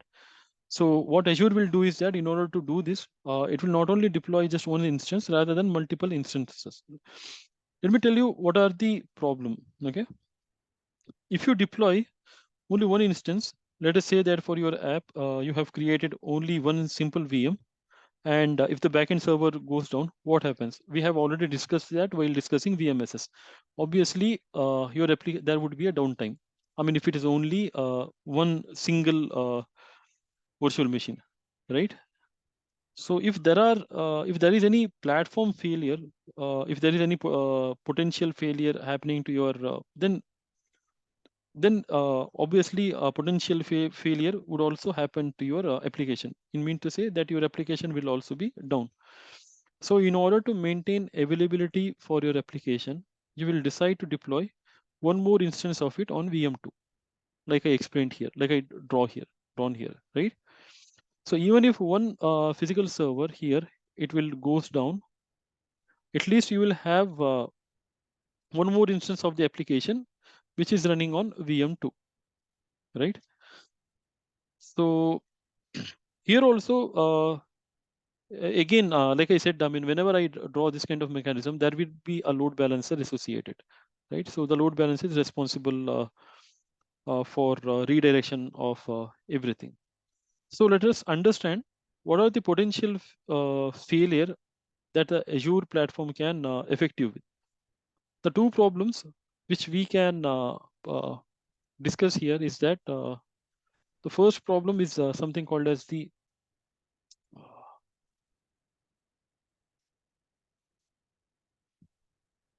maintenance, and second is unexpected downtime. Okay, so these are the two kind of issues you may come across the Azure platform. So like we have discussed a couple of times, we know that Azure platform is nothing but has been created on top of the Microsoft physical servers and operating system, everything, right? And on top of that, you will be having your application. Now you can see here is that this Azure platform's underlying physical hardware, it needs some periodic updates. For example, like upgrading the OS from 2016 server to 2022, or it might need some patching, etc. Right? Or there could be some bug fixes and all. So they need to do some periodic maintenance on that. So anyways, like you are not concerned on that part because the Microsoft is the service provider for you. and they are going to take care of that. But when they do it, or like when they do this periodic maintenance or installing the updates, patches and all, obviously a restart is required. Even if in your local laptop, if you do the Windows update, so obviously once the update is completed, or for that matter for your corporate laptop as well, so once the Windows update is completed, that requires a mandatory reboot, right? So it similarly, the Azure platform would also require a restart or a reboot of the physical server. No, I'm not talking about the virtual machine, instead the underlying physical server. So once the patches are deployed, so if a VM is running on that particular physical server, then obviously it will be affected, right? Now, another problem that is about maintenance by the Microsoft. Then we have something called as the unexpected downtime. The second point, let us say that like any of the backend hardware, it fails or it get broken or crashes. Then what happens? So this is not being done by Microsoft intentionally as part of any maintenance activity, but this is done due to some unexpected reasons. So obviously, if that happens, again it will cause your application to go down, right? Here comes in order to avoid all that problems, we have something called as the availability set, or the AVS concept by the Microsoft.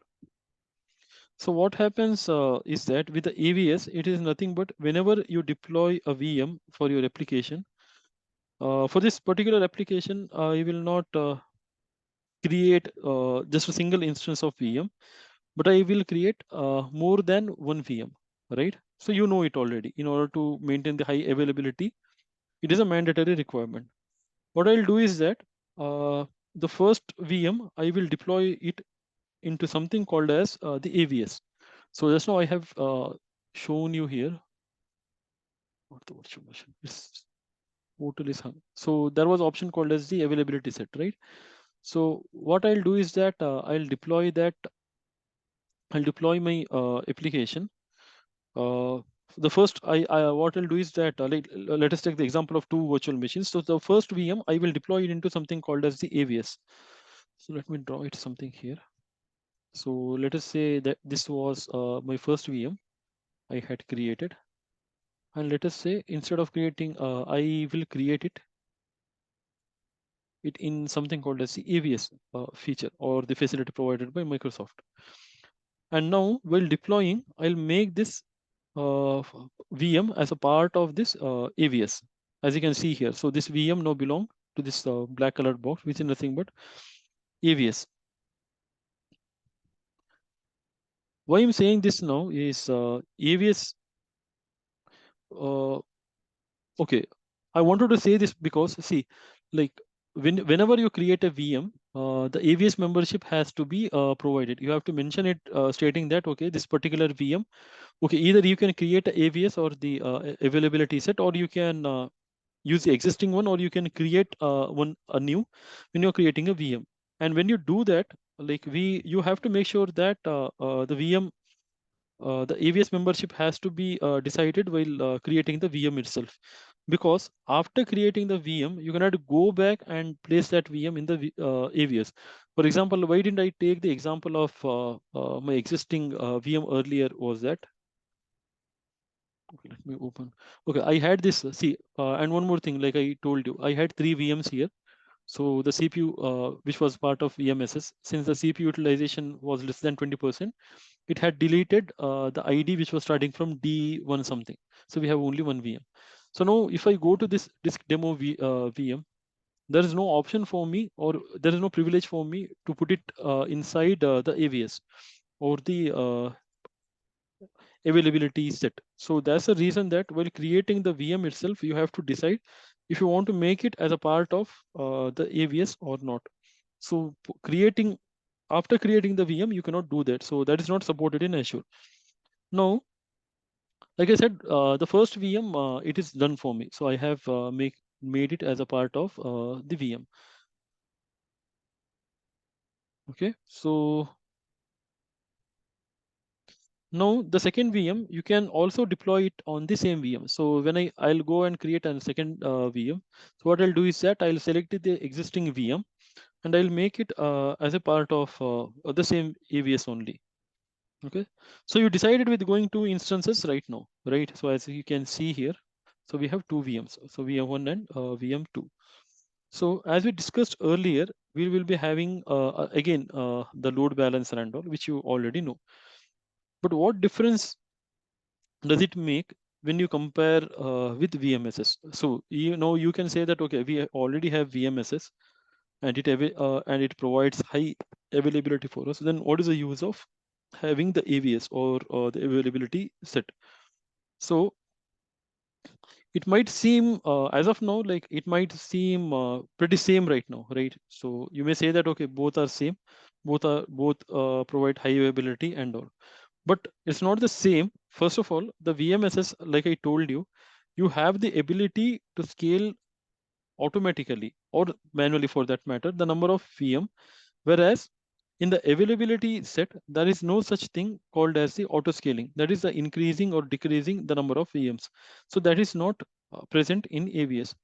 You will always add a number of VMs or remove it for that matter by yourself. For example, I have initially I decided that I have AVS called as the AVS1 and I put two VMs here. But due to someone said that took the example of PhonePe, right? So the PhonePe at night it will the resource consumption would be less and during daytime it would be more. So I recognize that pattern and I'll decide that okay, during the daytime the number of two VMs are not sufficient for me. So what I'll decide is that I'll try to introduce the third VM. So manually what I'll do is that I'll place the third VM here. So in case of VMSS, as you know, based upon the logic or the policy we have, the scaling policy to be precise, the scaling would happen automatically. That is the number of VMs increases or decreases. Even if you want to remove any VM for the AVS, you have to do it manually. So that is one of the difference when compared to VMSS and AVS. So secondly, secondly, in the backend, now what happens? How we can address platform and unexpected downtime, right? So like we spoke about what exactly a maintenance problem, and we also spoke about unexpected downtime, which would happen. So when we talk about these two problems in AVS, there are two things we have to understand. There are two concepts which is called as the UD and the FD, or the abbreviation are as the fault domain and the update domain. You will be getting at least 1 to 2 questions in Azure 900 and Azure 104 based on this concept.